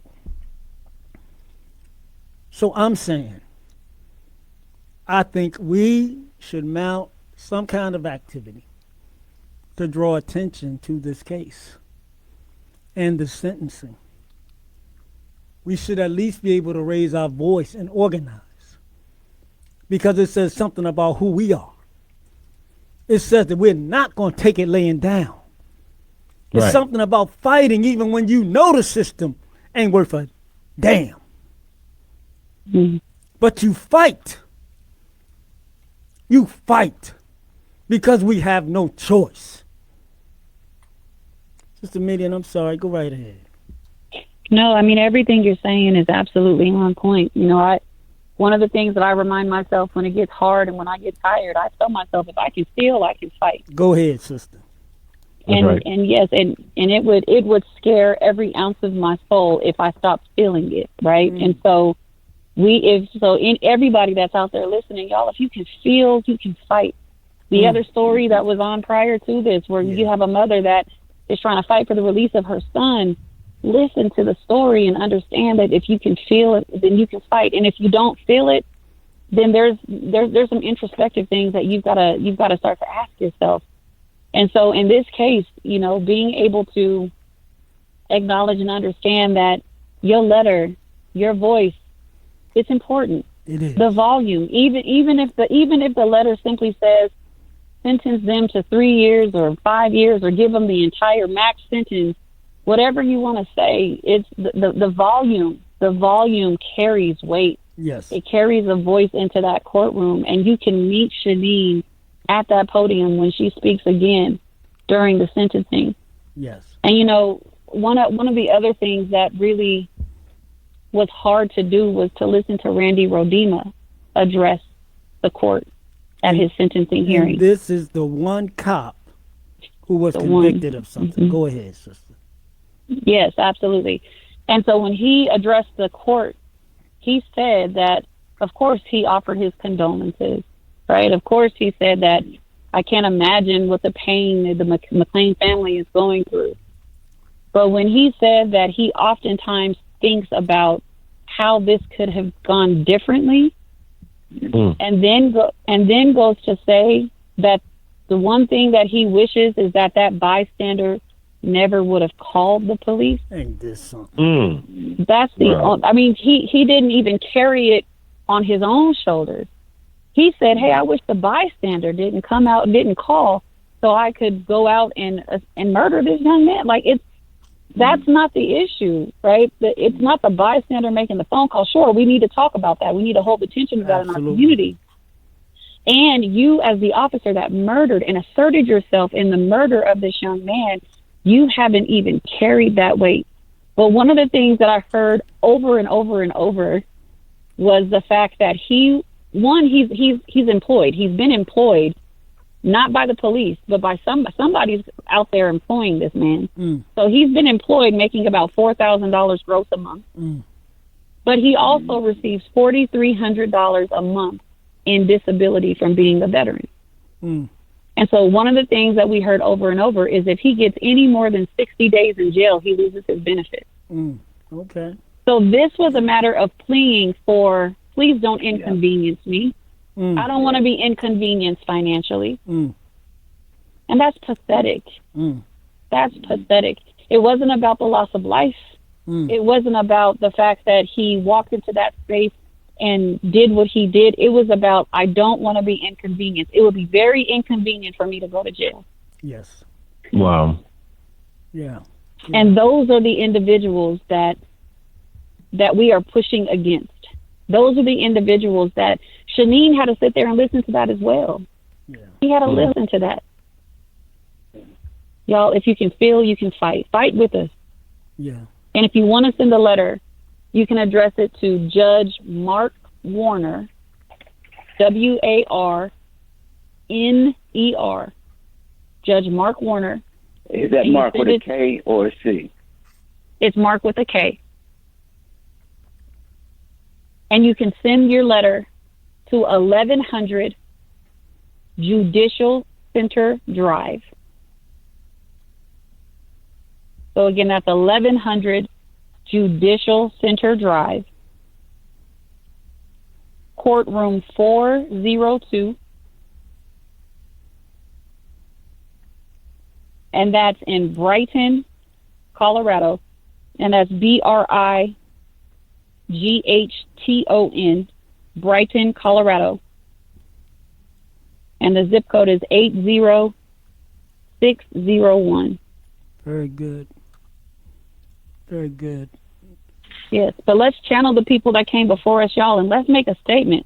Absolutely. Send the letters. Send the letters. And it coming in the form of a letter, that sends a message, y'all. That sends a message. Yes, something postmarked from Chicago, that's going to hit different. Okay. That's going to hit different. All right. Sister Midian, thank you so much for what you do all the time. Yeah. Yes. And thank you for coming on the show. We're at your disposal. Please let Elijah's mom, his dad, his family know we're with them. And let's touch base and see if we can make something happen. And I've got a couple of people I want to try to introduce you to as well. Because I appreciate that so much, brother. Yeah, I really do. Yeah, we can only get a measure of justice, brothers and sisters. A small measure. But we got to fight for what we can get. Ultimately, I'm going to say this, though. Ultimately, I'm going to say this, though. Go ahead. Ultimately, I'm going to say this, though. Go ahead. America, you ain't getting away. Mm-mm. The Honorable Elijah Muhammad has taught us, and the Honorable Minister Louis Farrakhan has warned us and warned America and the world. You are going to pay, America, for your evil done to us as black people. That's right.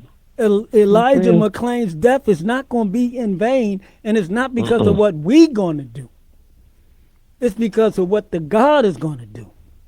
Right. Matter of fact, it's because of what you're going to do to each other.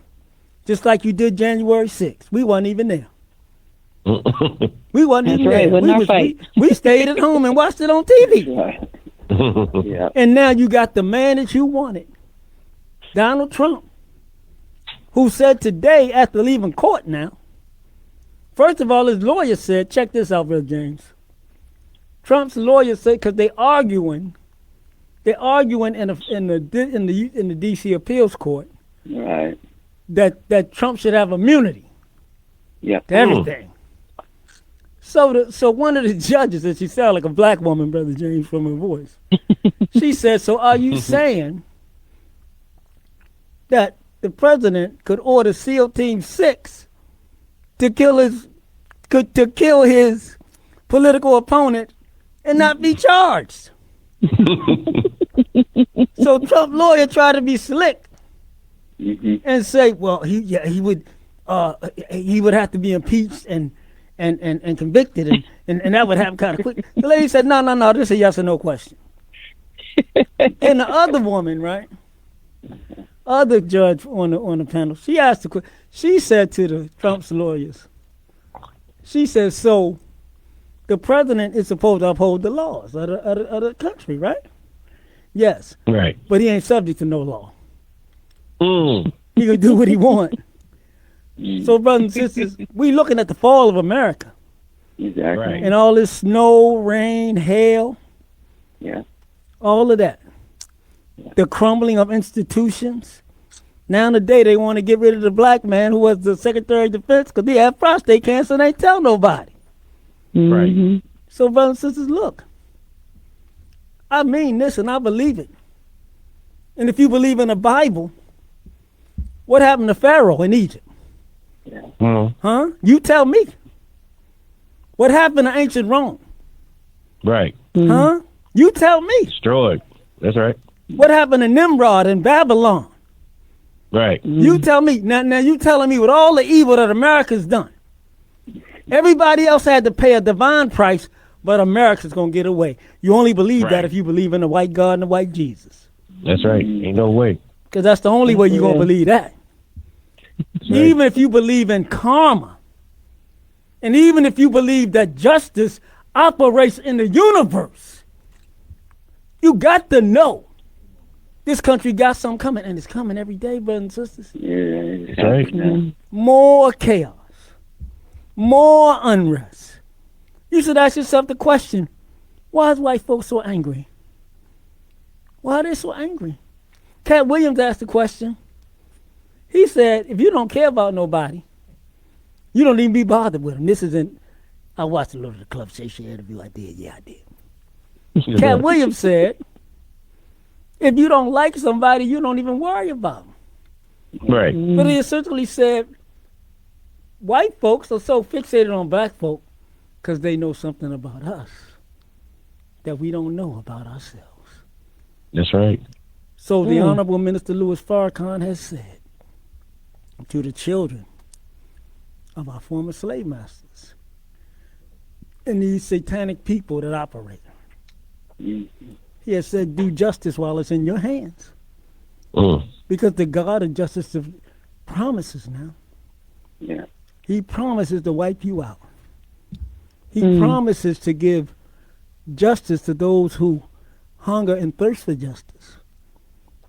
So, Sister Midian, thank you. And let's stay in touch, okay? Absolutely. And divine justice is coming for Randy Rodima and everybody involved. That type of blood you can't wash off your hands. Amen. Yeah. Come on now. Thank you, sister. Thank you all. Okay, Appreciate you so much. Okay. I'll reach out to you tomorrow, brother. Thank you. Absolutely. Okay, all right, peace. Bye-bye. All right. Brothers, I tell you, man. Yes, sir.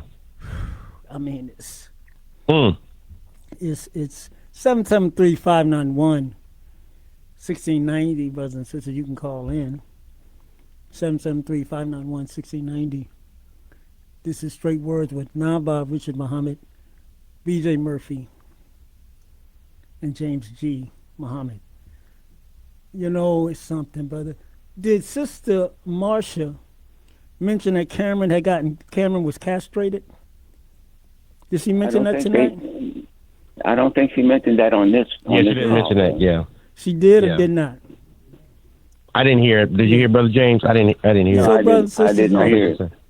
So we talked about our son went to prison. They gave him was supposed to be a TB test. He had an incredibly vicious negative medical reaction. Ended up with him weight loss. Ended up with him going into the hospital a couple times. Ended up with him losing, I guess, almost 100 pounds. Ended up with him having a stroke. Ended up with him paralyzed. Ended up with him in a wheelchair. Ended up with him with lesions on his brain. Yeah. Right? But the other thing that they did, they found a lump in his testicle, and basically they said it was cancerous, and they would have to remove it. Marsha McIntyre Lowe talked to her son, and the other thing they said was it was from an STD. So I don't know what that don't make. None of that kind of makes sense to me. And her son said, no, Ma, I've never been involved with sexually with no man. And he's been in prison for about 6 years, brothers and sisters. So Marsha McIntyre Lowe, whose son Cameron we want brought home, he's in prison in Florida. She told the doctors basically, no, I don't want my son to have an operation, to have his testicle removed. They castrated this young man, brothers and sisters. 26 years old, castrated him. But that ain't even the worst part. They came back a couple weeks later and said they were wrong, that it wasn't cancerous. Right. Whatever the situation with the testicle was related to this extreme case of tuberculosis and how it has spread and ravaged his body. Wow. Yeah. So, these are the types of stories that we tell. These is what we expose, brothers and sisters. This mother hurting. You just heard Midian Holmes out of Aurora, Colorado. 23-year-old Elijah McClain, dead after police encounter. So what we are trying to do is to tell the stories of our people to awaken and enliven us, to understand we got to fall in love with each other. Right. We got to act for one another. We got to be there for one another. But feel free to call in 773-591-1690. And I want to thank the National Prison Reform Minister, Lionel Muhammad, who put me in touch with Sister Marsha so we could deal with Cameron's case and talk about it and advocate for him. And Brother yeah, go ahead. I want you to go into a little bit when you talked about the brothers and the sisters from the 7th region in Miami. Yeah. How they responded to Sister Marsha. Sister Marsha and helped out. Yeah. And, she was very pleased by the way we handled her. Yeah. The 7th region, in the 7th region of the Nation of Islam is obviously divided into 7 regions. And the 7th region headquarters is in Miami. Sister Marsha's in Jacksonville. Brother Zacharias, who's with our prison reform ministry, heard about this case and got involved with Sister Marsha. He, in turn, got involved with National Prison Reform Minister Lionel Muhammad, who got in touch with me. That's how Sister Marsha ended up on the show the last 2 weeks. Right. But over the weekend, and they've been working hard, the believers in that Miami mosque, they working with this sister to help get her justice. Mm-hmm. They held an online discussion on Saturday. And they have brothers that work, Muslims, that work in prison and work in advocating for those who are locked down. They had also a brother from prisons in Arkansas who talked about what they do there, and Muslims who are all committed to helping the sister. And it was a beautiful thing. And Sister Marsha said that she's been fighting this by herself for 6 years. Let's go to Deborah, then we're going to go to Ronald. Let's bring Deborah in. Thank you. Thank you for accepting my call. And the both scenarios are heart-wrenching. I'm prayerful that the listening audience, and hi, and thank you for accepting my call, that the listening audience, everyone can get involved, and even I wish to give out Biden's number. I don't know how effective, and I'm praying it will be, just as flooding the Colorado judge's chamber with letters, calls to Biden's through his volunteer line, which is 202-456-1111. That is 202-456-1111. That is Tuesday, Wednesday, Thursdays, 10 o'clock our time to 2 p.m. Today I called and had made several calls to say that the best thing that Biden can do for me is to see Minister Farrakhan and to try to get some idea from him how to best help, and especially the trades here in the city where ambassadors or navigators, and what you just said about the nation in the jail. That's what's needed for these young men, our young men, to be aligned with those in the nation. That discipline and that sense of self is so important. I early on, much younger in my youthful years, I didn't know how the nation stood in terms of, like Sister Marsha. I'm a Christian, and I'm a follower of Jesus. And I'm feeling right now, God is doing a great thing to bring what we're looking, Sister Marsha, myself, the strong concern and that help that we know that Minister Farrakhan is capable of doing. And again, my condolences about his son, and even for him to be, I guess, brought into it this point with us, Sister Marsha. But I'm just prayerful that miraculously something can be done to turn especially our brothers around. I'm confident once our brothers are turned around and they know who they are, they will do right by the sisters, and the sisters will feel love, and then they will not be doing the things that they're doing, as in the increase in crime among women. So I'm just prayerful, and I pray that those calls, because tomorrow and Thursday I will be calling and that again. And to think that they assassinated Dr. King and his name, and I have come to know that as far as Minister Farrakhan.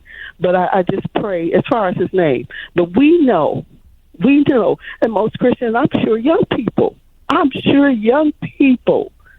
So if there was like a million young men march, I'm confident we could turn this around. Sister Deborah, thank you. Thank you. We're going to get you, and I will be in touch. Bless you. Thank bless you. you too. Amen. Let's bring Ronald in before we run out of time.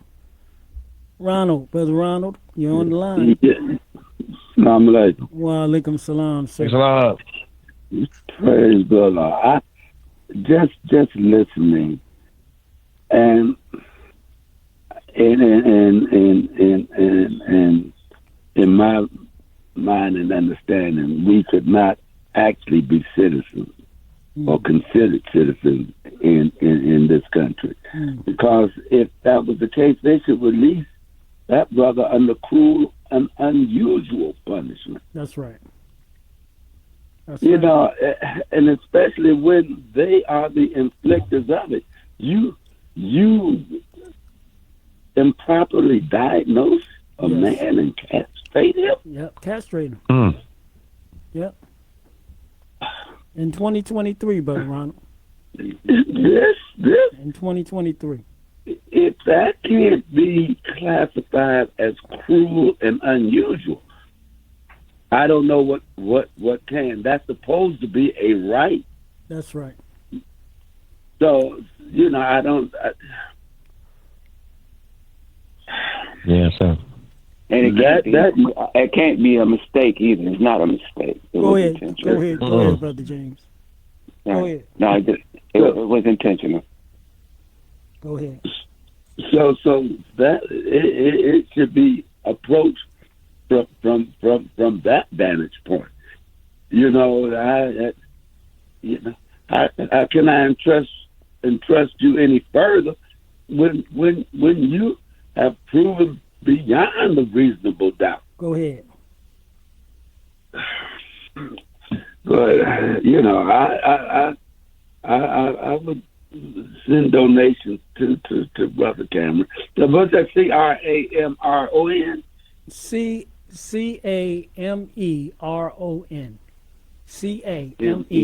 CAMERON. Cameron. RON. Yes, and I also want to support your this platform, because it is so necessary. Yes. To get a truthful word out. That's right. And boy, I thank Allah for our minister. Yes. I thank Allah for him and the action that he took to keep us with the ability to speak right to wrong with the lawsuit. So I just encourage everyone, you know, if you have to start withdrawing out of this world and investing in the world coming in. Go ahead, bro. That's right. That's how I see it. All right, man. That's right. I'm like, Thank you, brother. Thank you. Invest in the world that's coming right. in. Come on. Invest in the world that's coming in. So, brothers and sisters, we 773-591-1690 coming to the top of the hour, and we'll be back. Brother BJ, do your thing though before we get out of here. We ain't going far. That's right, brothers and sisters. Real quick, y'all know what to do. You want to help us keep the show on. Everybody's talking about supporting what we're doing here every Tuesday night from 9 until midnight right here on WVON 1690, the Talk of Chicago. So pull out your Cash App and send your donation tonight. We want to hear them coins on that Cash App ring tonight before we lay our head down. That's $ straight words. $ straight words on Cash App. If you're on Zelle, 312-480-9775. And on PayPal, it is straight words, the number 4 at gmail.com. And coming up, you can hear some of our supporters who've been sending in donations to help us. And we got some new sponsors coming up, so you'll hear from them and support them as well. You're listening to WVON 1690. This is the Talk of Chicago. The Talk of Chicago and the voice of the nation is 1690 WVON, Berwyn, Chicago.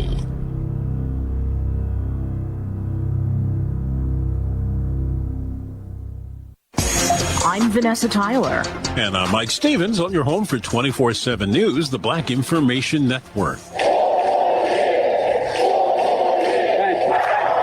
President Biden getting the kind of black enthusiasm the polls don't show before a mostly African-American crowd at Mother Emanuel Church in Charleston, South Carolina.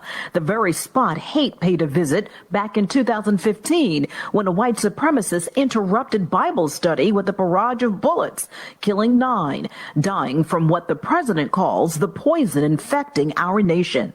Poison has for too long haunted this nation. What is that poison? White supremacy.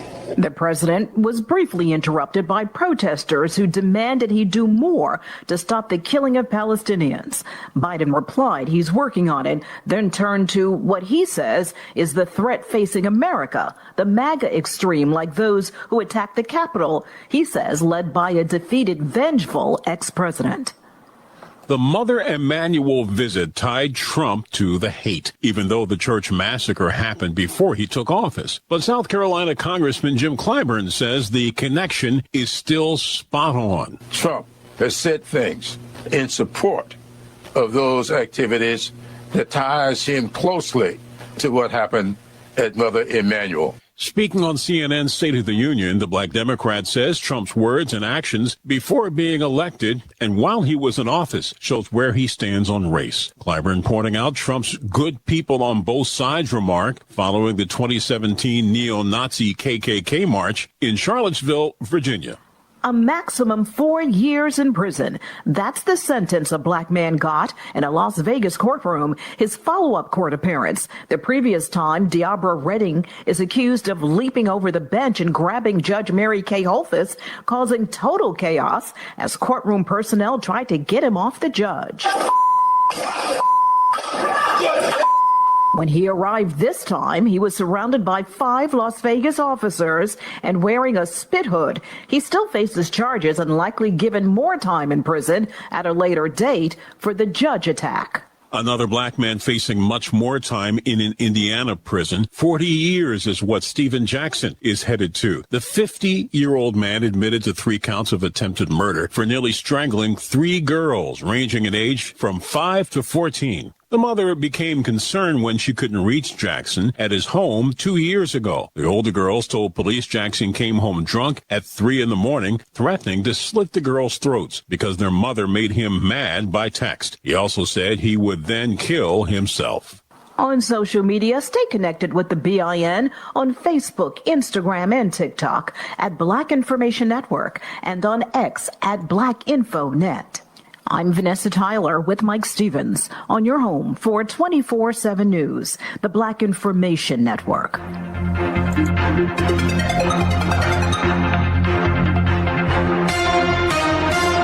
Speak Sister Speak is back, and now it's on WVON TV. WVON's Women Empowerment Series is now digital thanks to our friends at U.S. Bank. See the original Dream Girl and star of Abbott Elementary, Emmy Award-winning actor Cheryl Lee Ralph. Cheryl Lee Ralph in conversation with WVON's Darlene Hill premieres Saturday, January 13th at 7 p.m. Central on WVON TV. It's been more than 40 years since Cheryl Lee Ralph made her Hollywood debut. Watch as she shares life lessons on how to make the second act in your life your best yet. It was supposed to happen now because I know what it means.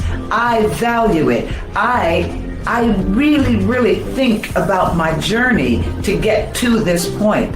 It wasn't given to me. I worked for it. Hi, this is Darlene Hill. I had so much fun hanging out with Cheryl Lee Ralph in Los Angeles, California. I can't wait for you to see it. Be sure to watch the premiere of my exclusive interview for Speak Sister Speak Saturday, January 13th at 7 p.m. on WVON TV. We're delivering cultural content on purpose. We're in the new year with passion, vision, and commitment. Driving our weekly radio show, Straight Words with Brother Nabar Richard Muhammad, Brother James G. Muhammad, and Brother B.J. Murphy. We're broadcasting on the historic WVON AM 1690, The Talk of Chicago, one of the few black talk radio stations in America. And we plan to stay here, and we're asking for your help. Our Straight Words radio show is Black America's collective heartbeat, a space for black voices, black stories, and the black struggle for true freedom, justice, and equality. We represent honest, spirited defenses of the Honorable Minister Louis Farrakhan with clarity, accuracy, and bold truths. Make your strongest donation to help us via Cash App. That's $Straight Words, $Straight Words on Cash App. Via Zelle, send your donations to 312-480-9775. And using PayPal, send financial support to straightwords, 4, @gmail.com. And don't forget, brothers and sisters, tune in every Tuesday night, 9 p.m. to midnight Central Time on WVON AM 1690, or listen on the iHeartRadio app or WVON.com. Visit straightwords.com for our audio archives and visit at Straightwords Media on YouTube for our videos and special features. We're black, we're strong, and we unapologetically pro-Farrakhan. Kendall Moore. That's right, it's your boy Kendall Moore. Get you from your work day to your weekend. Nothing is off limits to talk about. Of course, it's an open forum and the sky's the limit. Here to free your mind right here every Friday night from 6 to 9 p.m. on the Talk of Chicago 1690 WVON. Church. Kendall Moore, Friday nights from 6 to 9 p.m. on the Talk of Chicago 1690 WVON. Discover the captivating world of black art and history at AfricanWorldArt.com. Are you seeking a unique and meaningful gift, or do you just want to come celebrate the richness of the black diaspora? Our online gallery is the place for you with a wide selection of paintings, sculptures, prints, posters, and more. Journey through time with images that document our triumphs and challenges, from present-day icons to ancient civilizations, as well as the struggles of slavery, resistance, civil rights, the Black Power movement, and the Black impact on sports, entertainment, politics, and global justice. AfricanWorldArt.com is more than just an online store. It's an inspiration drawn from our experiences. Visit AfricanWorldArt.com or call 267-312-4189. That's 267-312-4189. AfricanWorldArt.com. Since 1985, it's where black fine art and historical pictures come to life. That's African spelled with a K. AfricanWorldArt.com. Hi, it's Travis Smiley, inviting you to join me weeknights, 6 to 9 p.m. right here on WVON. I'll bring a national perspective to all things happening in Black America. It's talk the way you like it, and it's why America is listening. It's the legendary Travis Smiley, weeknights at 6 p.m. on the Talk of Chicago, 1690 WVON.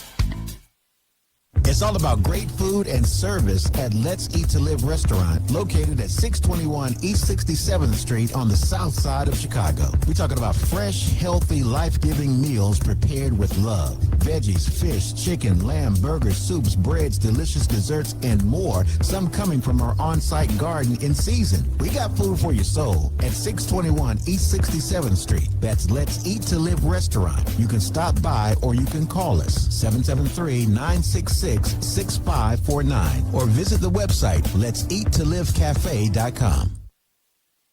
What's up, Chicago? This is BJ Murphy. This is Naba Richard Muhammad. Tune in Tuesdays, 9 p.m. to 12 midnight on WVON 1690, The Talk of Chicago. And we're streaming live on iHeartRadio and WVON.com. So again, that's Tuesday night, Central Time, 9 p.m. to midnight. It's Straight Words with Naba Richard Muhammad and Brother BJ Murphy. And we are black, strong, and unapologetically pro-Farrakhan.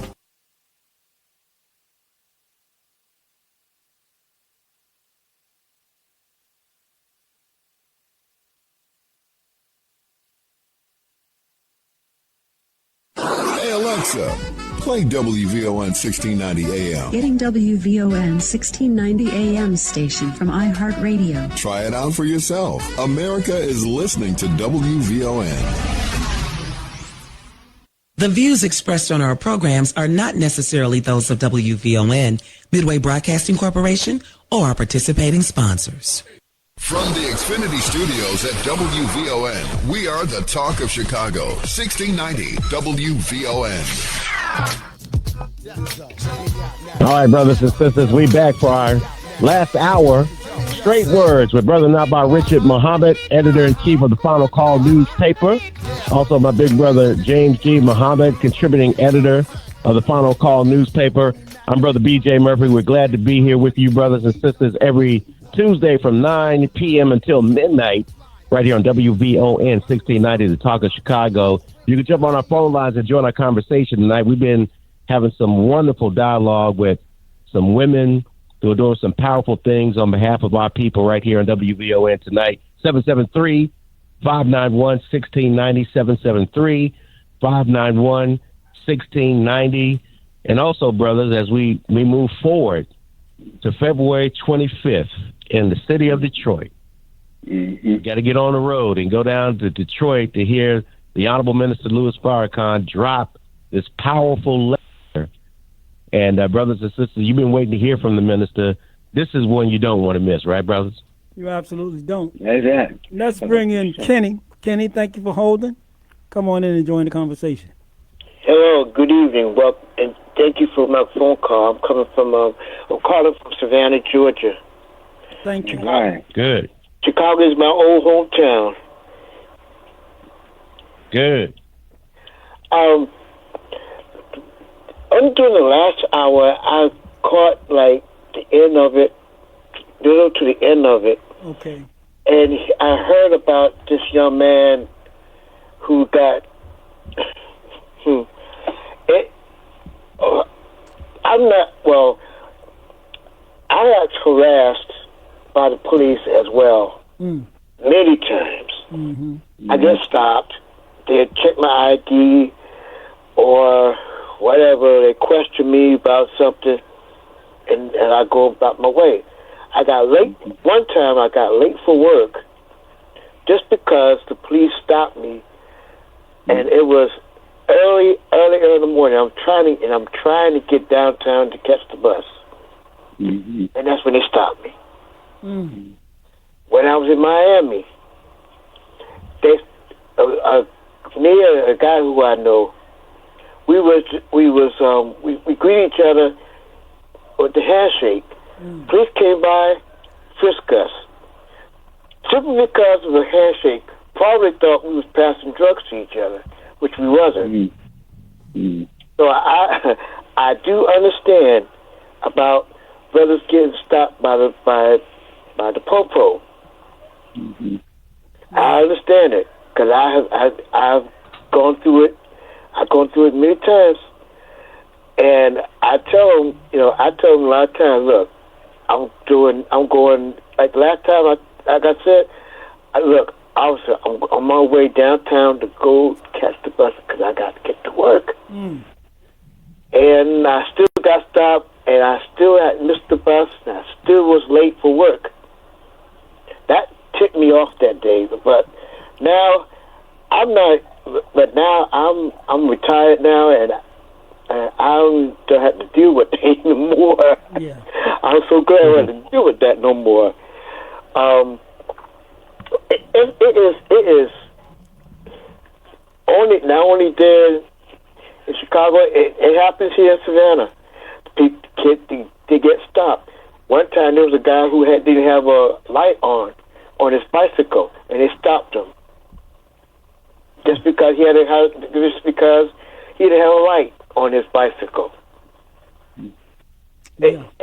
It's typical. Yeah. And it's a shame that we have to go through this. Yeah. But well, we gotta live in the last days, y'all. We know what's going on. Yeah. So we just have to bite the bullet, keep the faith, and keep it moving. That's all we can do right now. Right. Thank you, Kenny. Thank you for calling. We're going to have joining us Brother Lionel Muhammad. Yeah. Because we're going to kind of do a roundup in this last hour. So look, check this out. Boy. Here we go. So the Democrats have apparently allocated $35 million. $35 million for outreach because they want to make sure they hit diverse voters, right? Right.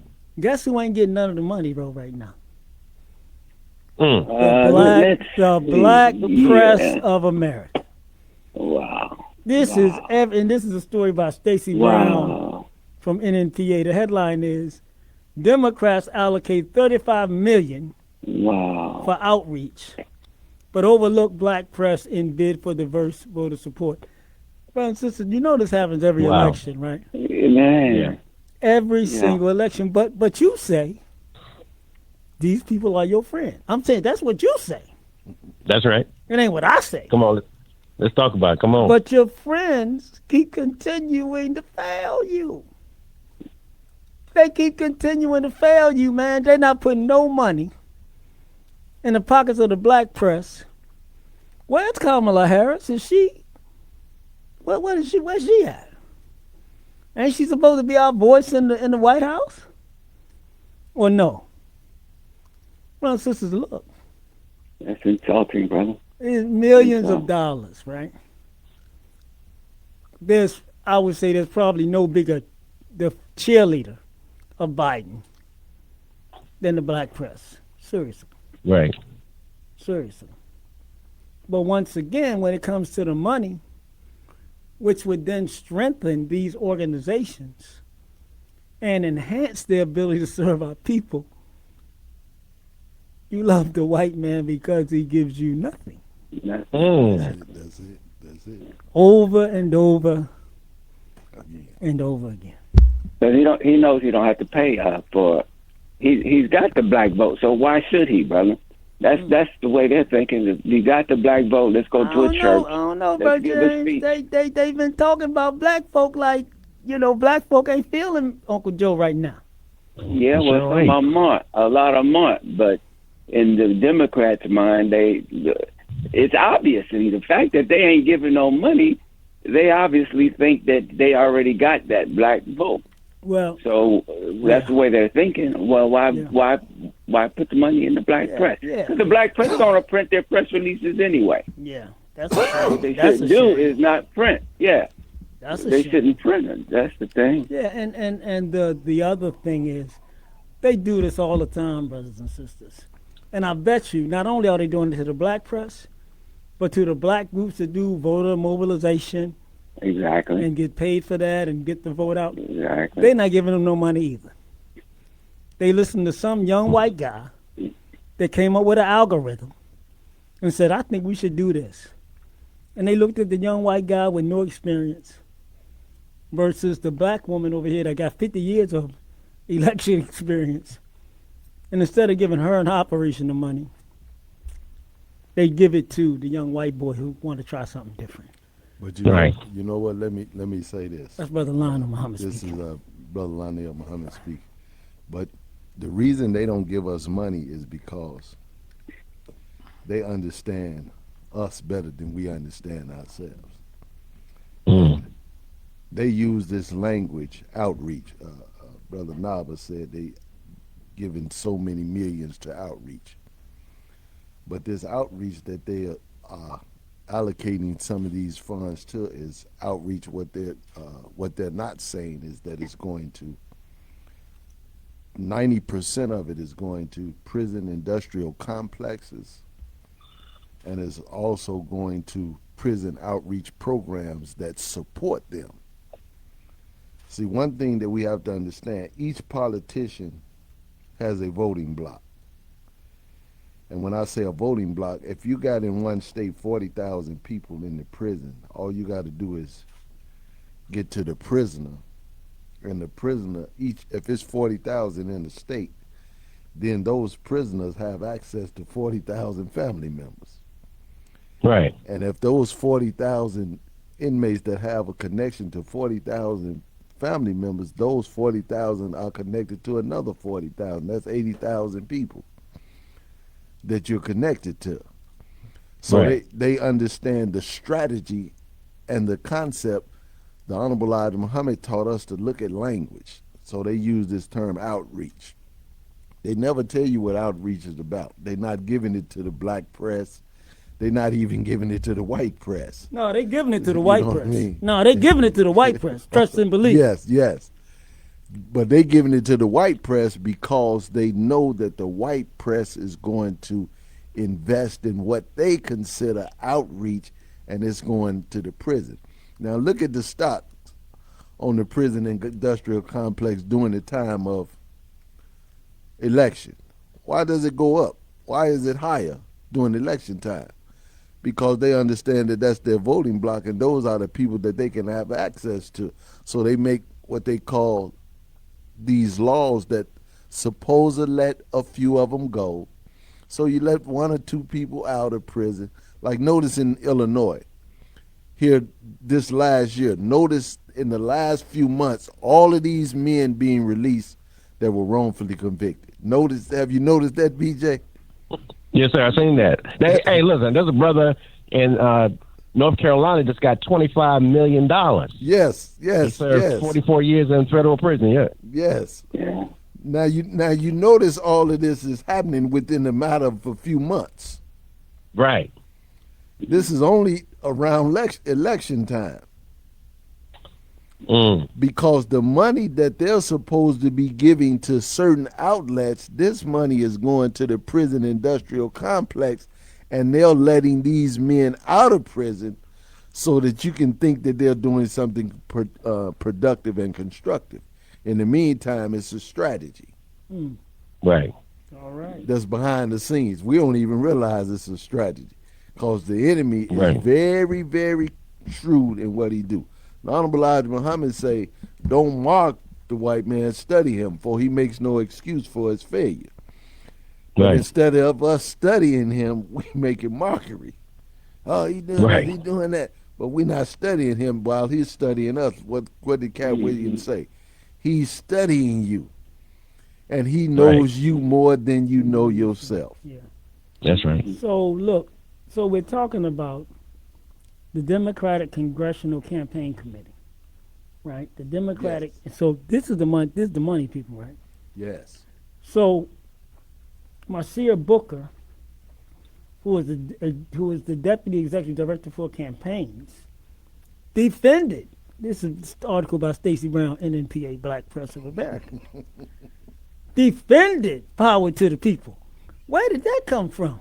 Right. They done stole our slogan and they gave us no damn money, man. There got to be a copyright violation or. Say theft by deception. Man, so Marcia Booker, deputy executive director for campaigns, defended the Power the People initiative, stating that it honors the commitment to a multi-ethnic coalition crucial for a robust democracy. But I Yeah. thought they said that black folks saved American democracy when they elected Biden. That's what they said. I thought Biden said that black folks saved him. But it goes to what Brother Lionel was saying, man. It's the language. Power to the people connects to black people. They see that language. They think it's talking about us, but they don't look into where the money is actually going. And so, yes, like you said, Brother Lionel, it's a lot about language deception. So this says the initiative focuses on persuading and mobilizing Latino, Black, Asian American, Pacific Islander, and Native Hawaiian voters to counteract what the DCC perceives as efforts by extremist Republicans to suppress the votes of black people. Wait a minute. Wait a minute. They've been trying to suppress the black vote at the state level. Come on, man. Ever since Biden was elected. Mm. Now, Mr. Biden, you had the White House, the Democrats, which is your party, and you the boss, right? Had the House and the Senate. Right. There was a bill, the John Lewis Voting Rights Act, which was supposed to defend us from these attacks on the state level. But even though you had the White House, the House, and the Senate, you couldn't pass it, Mr. Biden. What's up with that? So that could have helped fight the suppression of the vote. What Right. happened, Mr. Biden, with you and your party? Mm. Now you're talking about spending some money to counteract. So what you going to do? You going to do some advertising and I mean, what you going to do? You're not going to file court cases. What are you going to do? So you're going to have some people go on TV and do some online ads and all of this. This, brothers and sisters, I'm telling you. But these are your friends, though. That's right. These are the ones 92% of the black vote. You keep saying these people are your friends now. Mm. But I don't think, I'm telling you. And by the way, I said better on black last week. I didn't mean that. Because when you go with the God, it's not a bet. It's the sure thing. That's right. And the God surely wants us to unite with one another. Right. So if you're going to do something, vote for the unity of the black in 2024. Let's walk Brother out Knob, that door. I want to bear any listeners out there that have any kind of frustration with Biden. I don't hear that a lot. I want to hear somebody call in. Man, I do. If you're frustrated with Biden and Kamala Harris and the whole situation that's going on with them taking our vote for granted. Even, in this new poll, in the Gen 4 poll that came out in November, read here, it said that 20% of blacks are considering voting for somebody else besides Biden. And, he won 92% of the black vote in his initial election. Yeah. But he ain't going to get that kind of support now. No. I think, yeah. That was that fear of a white sheet politics, man. The boogeyman was Trump. The boogeyman was Trump. And there was so much pressure put on everybody. Anybody. Ice Cube said we need a black agenda. They said you pro-Trump. What the hell? Right? Crazy. But I don't think that strategy is going to work this time. No. But listen to this here. I'm out in the street all the time, BJ. Yes, sir. And a lot of people are frustrated. You know what I mean, with Biden and his antics. They don't say it publicly, but they say it privately. And that goes back to what the minister was saying about fear. See, when you have a certain kind of fear, you'll say things behind closed doors that you won't say in public. That's right. Because you don't want the criticism, and some people can't handle the pressure. So that sense of fear and trepidation is in their mind, and I say that because I'm out there all the time. I'm in the streets every day. Every day I'm in the streets. Yes, sir. Right. I'm working with ex-offenders. I'm working with homeless people. I'm working with people that's incarcerated. I'm working out there all the time, so I hear it all the time. But the reality is that the fear is there. What people have in their hearts, they won't say in public. Many won't say. You know what? We got Barney Muhammad on the line. Let's bring Brother Muhammad in. Assalamu alaikum. Wa alaikum salam. Salam. Oh, you got a powerhouse in there tonight. Brother Lionel is in the house. All praise is due to Allah. Brother BJ, Brother James, Brother Naba. Yes, sir. Thanks for taking my call. I've enjoyed this program. My little 2 cents I want to get in is you're absolutely correct. And I see a common denominator of all the subjects we have tonight, the politics, Brother Cameron, Brother Elijah, and even your front page article, the final call today with Brother Abdul. Yes, yes. It is the silence of our leadership and politicians. I've Say listened that to again. all of these things, and I'm not hearing it. I'm not hearing the outgrowth. And most of these leaders who are silent, in many cases, ascended to their positions based on grassroots activism, service to the community. But so our brother, Dr. Martin Luther King, he had to battle such inaction from U.S. presidents and other politicians during the civil rights struggle his day. And he said in his message that the ultimate measure of a man is not where he stands in moments of comfort and convenience, but where he stands at times of challenge and controversy. He's dealing with our leadership and our politicians who are seeing these inequities, brother. They're seeing the struggles that we have, even in the city of Chicago. We're talking about a black mayor, Brandon Johnson, and the newly elected Congressman, Jonathan Jackson. These people rode the coattails of grassroots movements. That's right. And now when we're asking them to come to the forefront, not that they have to do something specifically, but just to speak on it, they won't even do that. So, Brother Lionel, I second that with you, what you're saying in terms of the industrial complex. When I came out, I worked for the Safer Foundation. We established the supportive service condition. I helped produce the first newsletter for Safer Foundation in 1980, for the Safer Foundation internal newsletter. We developed a supportive service.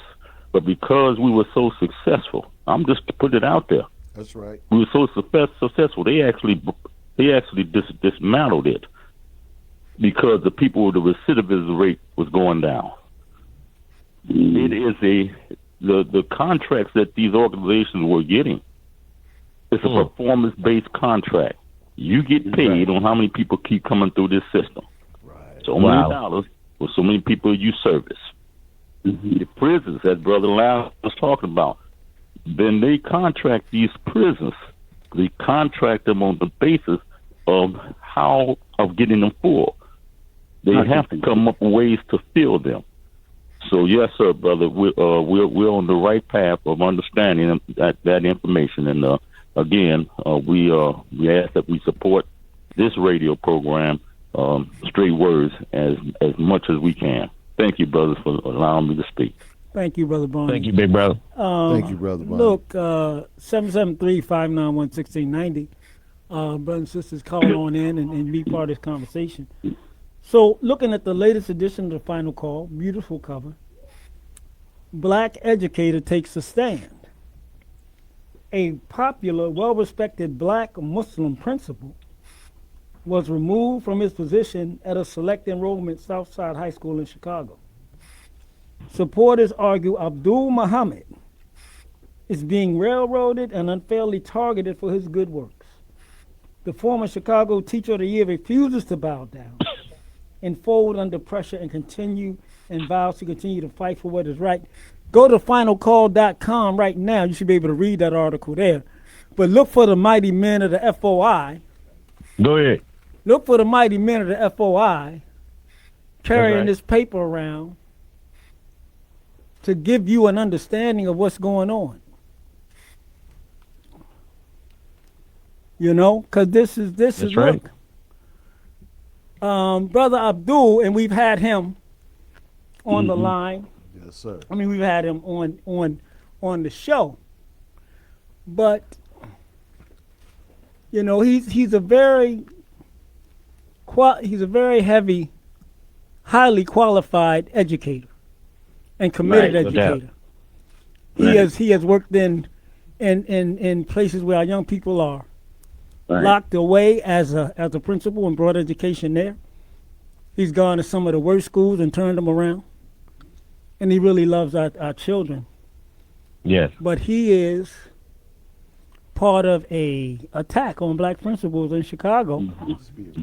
And the attack stems from, he says, and Troy LaRiviere, who is the head of the Principals Association in Chicago, says that these black principals are being removed from schools in rapidly gentrifying areas.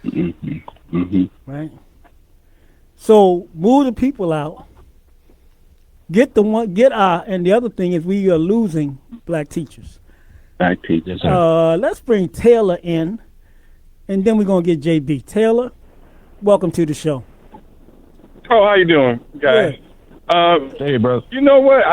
I get the frustration because I'm frustrated too. But we put politicians in place to represent us, and we have to make them do what we want them to do. We have to fight. The easy thing to do is to say, "All right, I'm frustrated. I'm gonna move on." It's like being in a relationship with your partner, and you're like, "Well, I'm frustrated with you. I'm just gonna move on." I mean, you just can't keep moving on. You gotta fight and make people. If it's worth fighting for, you gotta make them that you put in office do what you're supposed to do. But we have politicians that's supposed to do that, and they're not even doing it at the state level. So I understand the frustration. I'm frustrated too, but I'm just not gonna go straight the other party because they're trying to get rid of talking about education, our history. Yeah, and I'm saying, Taylor, it's gonna be harder to make them do what we need them to do than it is for us to just get up and fight. Anything no more fighting us. Well, this not in our politicians. Well, I think you're absolutely right, Taylor, and I think this is the question that I asked, right? All this push to get people to come out and vote, right? What happens the day after the people vote? Nothing. And that's why we get nothing. Because they drive you to the polls like sheep. They really politically pimping you. Right. And like you said, they're not even standing and delivering for us. That's why, brothers and sisters, look, the minister has talked to us about politics and acting in our enlightened self-interest. Right. Self-interest. Self-interest. Right. That means you got to play a role. I'm going to say this, Taylor, and I'm gonna let you go. You know one of the most powerful elected positions is? You know what one of the most powerful elected positions is in this city? That we hardly pay no attention to. What do you think it is? I'm not sure the Alderman. Judges. No, it can't be the Alderman. Judges. Judges. That's right. See? Judges. See? Yeah. Judges can take your property. Judges can take your freedom. Judges can take your money. Right? Absolutely. We go to vote. We don't know who these people are. Some of them may, what do you call it? When you go, some of them may try to get votes, but we don't know who these people are. Right. We don't hold them accountable. I'm saying we as a community, we don't vote with them, but we interacting with that system every day. So there are things you're absolutely right. So there's things that we have to do for ourselves, and we need people that are committed and got integrity and ain't gonna sell you out for a new set of cabinets. Thank you for calling in, Taylor. Appreciate you. You're welcome. All right. Okay. JB, come on in. Okay, can you hear me? We can. Yes, sir. Oh man, y'all done roll rock. Oh, you know, some good Good stuff. Me being an older guy, I realized that I have to self-govern myself. Hey, JB, are you on a speakerphone? Because you're coming in a little garbled. Hold on. Okay. Okay, is that better? That's much better. Go right ahead. As an older guy, I'm 58, I had to realize I had to self-govern myself. Because my actions are determining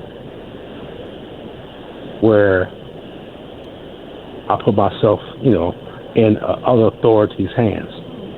Go ahead, man. Whether it be whether it be in front of a judge or whatever, I have to judge myself, make myself accountable. So I think one of the solutions that I have is praying in the morning that I don't do nothing wrong to hurt myself first. So I don't become a victim of these traps out here. Yes. Right. Yeah. That's right. I'm one of the lucky ones. Man. I just inherited land from my family. I'm one of the lucky ones. When you self-govern yourself, great things happen because I'm not out here trying to hurt anyone nor hurt myself. Yes. So I wanted you to speak on how can we understand and get to a situation where really these young children, these men, these women, they are in need of people like me, people like you, to govern them and to give them that, because I wish I had this information when I was younger, you know what I mean? Yes, sir. Yes. So they won't make the mistakes and they can realize that, hey, we're here to help you because at the end of the day, man, we all we get. We absolutely are. That's right, brother. That's it. We all we get. And that's why this show is viable, is necessary, and the whole world is watching us, man. Thank you. So politics is not the answer. It's really not. They have their own agendas. And guess what? We got to have our own agenda, too. That's right. Exactly. And I'm done talking after that. Thank you, JB. JB, you mentioned something, and we've got a prayer that we say. I have been greatly unjust to myself. Come on now. And I do confess my faults. So please grant me protection against faults. But none grants protection against faults but thee.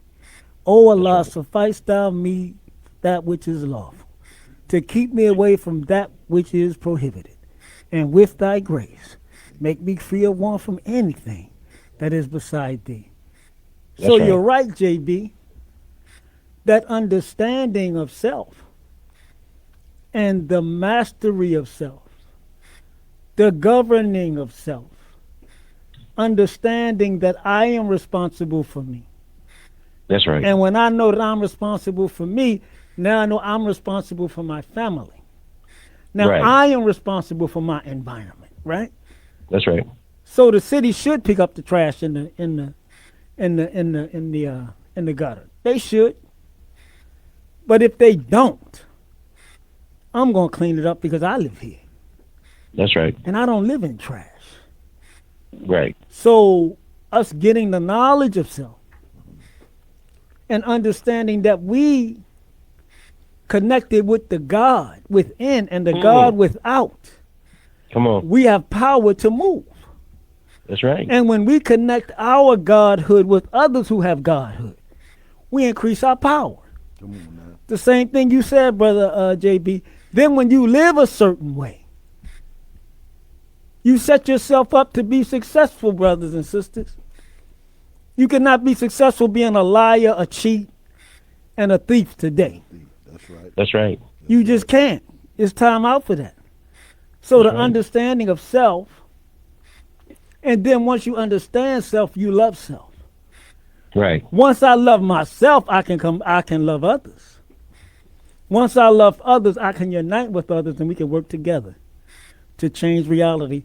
Let's go to Rashid, and then Ed, we coming to you. Rashid, thank you. There we go. Greetings, my brother. Can you hear me? We can, loud and clear, Yes, sir. Yes, assalamu alaikum. Wa alaikum salam. Salam. I'm calling in with a heavy heart. You know, those are the things that I've been witnessing, experiencing, living. The book of Hosea, my people perish for a lack of knowledge. I'm talking to the world, but I'm particularly talking to the Aboriginal, melanated, Asiatic, black man and woman, the root of humanity, which is chiseled in the bas reliefs and the pyramids, the original people. These people, the Europeans, have declared war upon us. Listen, man, even y'all teachers, even our teachers, the Honorable Elijah Muhammad teachers, Brother Master Farad Muhammad, God manifested in the flesh, we got to separate from these people. Exactly. Come on. Everything else that we're doing is putting a Band-Aid on it because the European has did the mathematics. They have went from 1945 to the 68 riots, and they have calculated and said if their growth projection keep going on, just like in the book of Exodus, if their growth projection keep going on, America is going to turn from white to brown to black. Fear of a black planet. So they coming at us in all kind of manner of ways that's bedazzling us, as the sister Frances Quelch Wilson said, and Ed Nilly. If you don't understand white supremacy, everything else is baffling and confuses you. They making it up as they go along. Republicans ain't finna save us, original people. Democrats ain't finna save us, original people. They are using two different strategies. It should be so obvious I can't even get it out. It's ridiculous. It's right in our face. We gonna have to unite. And listen, I'm putting out a T-shirt, and I want everybody who love the original people, who love righteousness and peace, you can also put this T-shirt out. And this T-shirt is going to say, everybody in the world hate black people on the front. We don't need to hate each other. Hey, I like that. It's going to take us to save us. I like that. Right. We are in a time now where we're going to have to unite or perish. And to the brother keep calling in, talking about, and what now? I heard your frustration earlier and all that. Man, listen. You sound like you trying to rationalize and justify this genocide that is on us when you see these brothers out here doing survival crimes. You know what I'm saying? Living on the train and all that. If you put a bus on the street right now, let me calm down and relax. If you put a bus on the street right now, you say hiring $20 an hour, you're going to have so many young black men trying to work a job. They don't want to be out here doing the stuff they doing. They getting prodded like cattle. He don't understand conditions and situations and the science of making a criminal. This is what they doing. The 13th Amendment shows you they went from chattel slavery to incarcerated slavery. Come on now. Incarceration is the justification and elimination of incarceration is the elimination of the undesirable nation, mainly the black nation, some Latinos, some poor white nations, through incarceration. It's genocide. You understand what I'm trying to say, brother? I understand, man. Yes, sir. Yes, sir. Hey, Rashid. If we not coming up with solutions and strategy, and the Honorable Elijah Muhammad and Honorable Minister Louis Farrakhan told us during the Million Man March, we can shut the country down by a no crime day. That's right. Only spend your money with black on black unity day. We've got to be coming up with solutions. And there's another thing we doing wrong, black people, all throughout the diaspora. We are isolating these incidents. Everything they do it to Elijah McClain in Colorado, they doing it over here on 63rd and King Drive. They're doing it all over the country, and they got us looking at it as isolated. They done declared a quiet war on us, brothers and sisters, and we got to stop being cowards. Our women know we cowards. That's why they don't respect. I feel y'all kings, we got to get around real brothers, you know what I'm talking about? Man, I can call out some names, but I'm going to be respectful, man, you know what I'm talking about? But in closing, thank you for letting me speak. We're going to have to come up with real strategy because this system is falling and it's not going to save us. And anybody who clings to the European system going to fall with it, thus says the Lord. Hey, amen. Rashid, hold on now before you go somewhere now. Hold on now. Sir. Go ahead. Go ahead. Where I get that T-shirt, brother? Where I get that T-shirt, brother? Where we get that T-shirt? Where we get that T-shirt? You said you out put there now.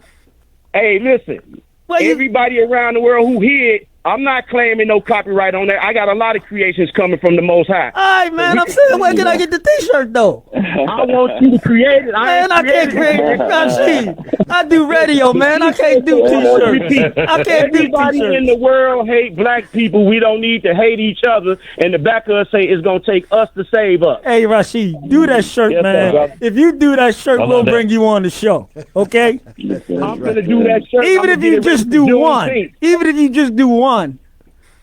No, you need. I'm a cold graphic designer. You're gonna need about. You're You're gonna need about 10 the though. crescent moon and sign and T-shirt already.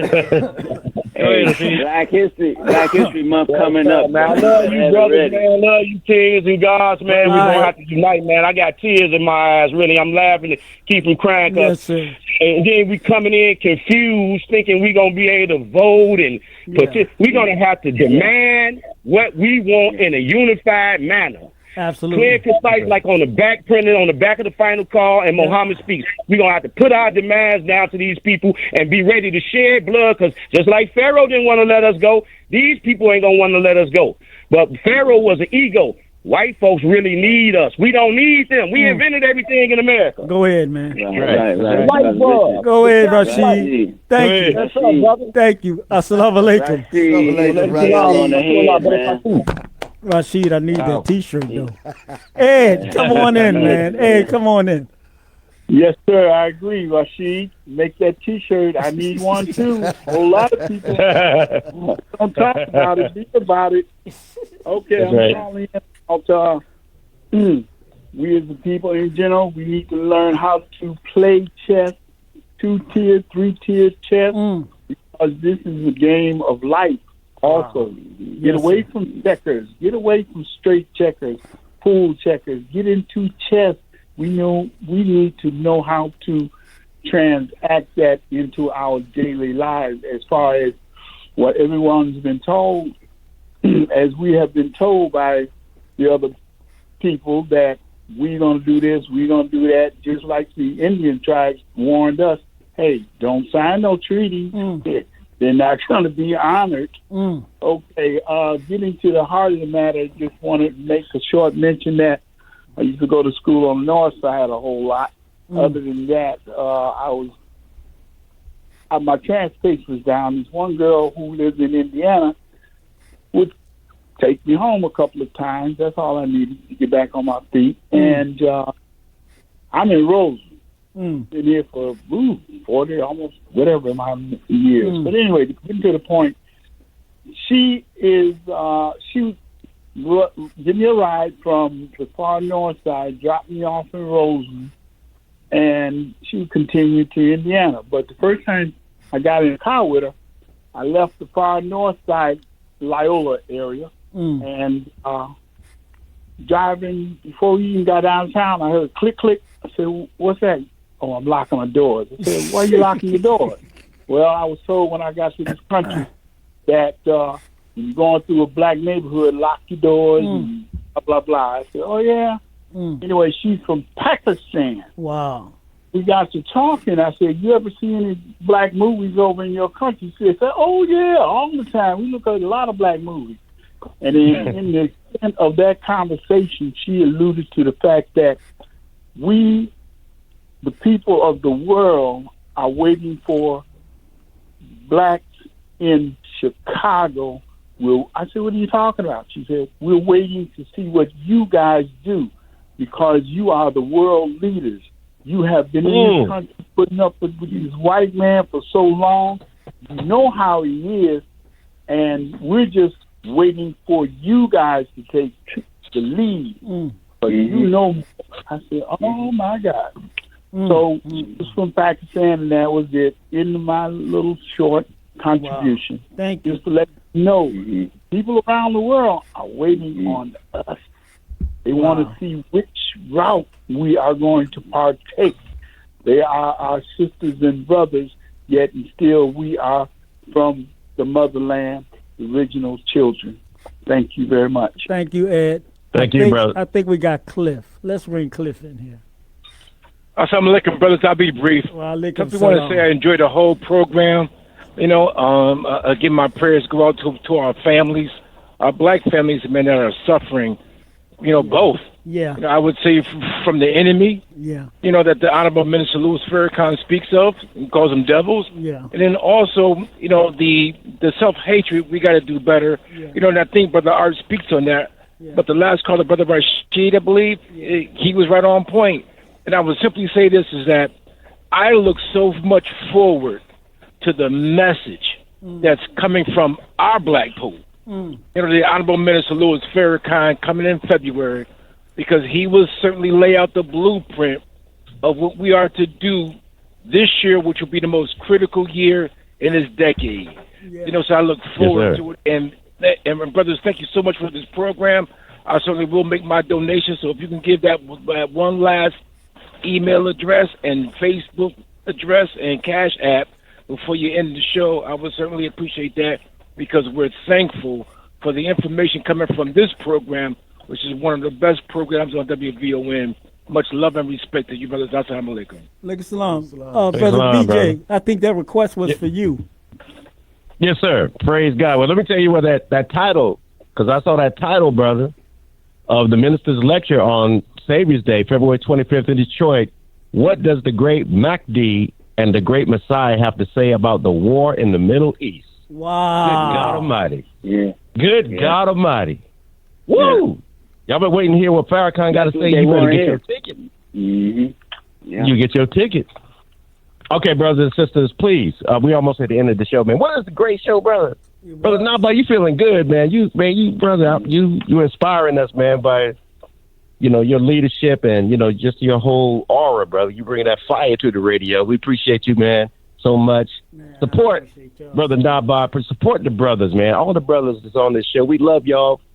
And it's a pleasure to talk to the city of Chicago. It's a pleasure to talk to anybody that's listening to us on WVON.com, iHeartRadio app.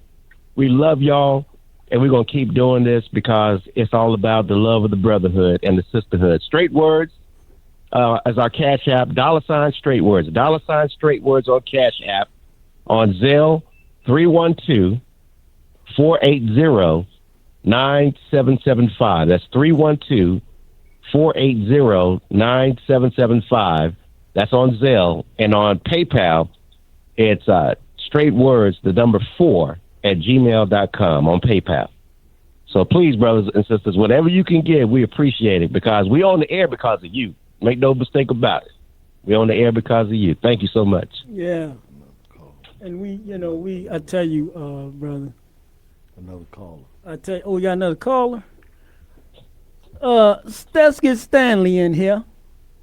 Yes, sir. Stanley, we got about 2 minutes for you. Come on. Assalamu alaikum. How's everybody doing? Salam. Good. How are you? Yes.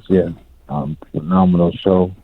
I've been listening, and I'm sharing the information every week with my network. Good. But I didn't want to call in, but I said I got to call in. And please correct me if my assessment or what I observed is incorrect, because we are a brother's keeper, right? Mm-hmm. So I was listening to the brother that just talked about his the shirt, mm-hmm. And my concern was, he said, everybody. I want you to correct me on what he said. I thought that he said, this is the reason why I'm calling. Mm-hmm. That everybody hates black people, mm-hmm. Something to the effect. I forgot the other half. That's why we need to support our own. Mm-hmm. What did he say? I don't remember what exactly said. Yeah, but basically, we catching hell from all ends was what he was saying, and we need to unite with one another. I got that, but I would this is what I want to say, because I was listening to the brother. He did say everybody, so I was just thinking, brother Naba, what about those who love the minister, who love the nation, who really help us? We know who those individuals are. I just said I wouldn't want that doesn't apply to them then. It doesn't apply to them. If you love us and you're trying to help us, you can't hate us at the same time. Okay, so that's why I said correct my thinking, because I was thinking that if I'm, let's say I'm not of your race, but I help you, and I see that shirt, that goes without saying. Okay, just like the brother I'm just clear. said. I'm clear then. Okay, he got the ride from the sister from Pakistan. Okay, I'm good then, brother. Okay, all right, thank you. Because I was going. Okay. All right. But anyway, I'm thank you, brother. And, send that donation tonight, man. I need it. That's right. I'll send you a little something, but then I'll let you know what's going on. Send me a little something. Anyway, a little something beat nothing all the time, bro, Stanley. Trust me. That's right. A little something beat nothing every day of the week, baby. Yes, sir. But I appreciate everybody and love you. Thank you, brother Stanley. Love you too, soldier. Yes, sir. Brother BJ. Yes, sir. We got 2 minutes, Wonderful man. program. Wonderful program. We need some money, though, y'all. We really do. Y'all think we playing when we say we need money. We ain't joking, man. Yeah, Brother James G. Go ahead. I want you to give your appeal, Brother James G. Brother Nava needs money, y'all. Thank you. He's putting it all on the line. All of it. Straight words. You don't get this message on from 6 o'clock in the morning to 6 o'clock in the evening. You don't get these kind of straight words to the mass public. This show needs to be on at the high noon so everybody can hear it because it's straight words. Give them how they can send it, though, Brother BJ. Come on, bro, BJ. All right. We got 1 minute. $ straight words on Cash App. $ straight words on Cash App. On Cash App. We want to hit them coins. $ straight words on Cash App. 312-480-9775 on Zelle. 312-480-9775 on Zelle. PayPal. It is straight words, the number 4@gmail.com. We need your support. Thank y'all so much, brothers and sisters. Thank you. Thank you. Thank you. Rashid, I need that shirt, man. That's a hot shirt. Yeah. Yes, hey, what's assalamu alaikum to Brother Haroon, Brother Lionel, man. I miss y'all, brother. I can't wait to come back to the city, man, to be with y'all. Yeah, we got big brother Haroon. Straight words. WVON 1690, and we out, y'all. Assalamu alaikum.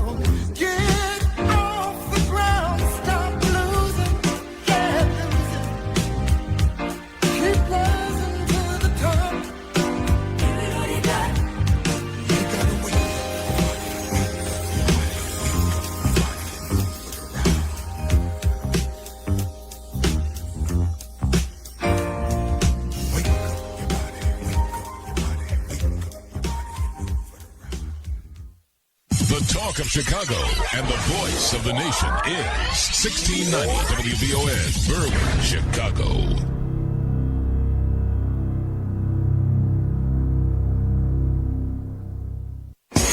I'm Vanessa Tyler. And I'm Mike Stevens on your home for 24/7 News, the Black Information Network. President Biden getting the kind of black enthusiasm the polls don't show before a mostly African-American crowd at Mother Emanuel Church in Charleston, South Carolina.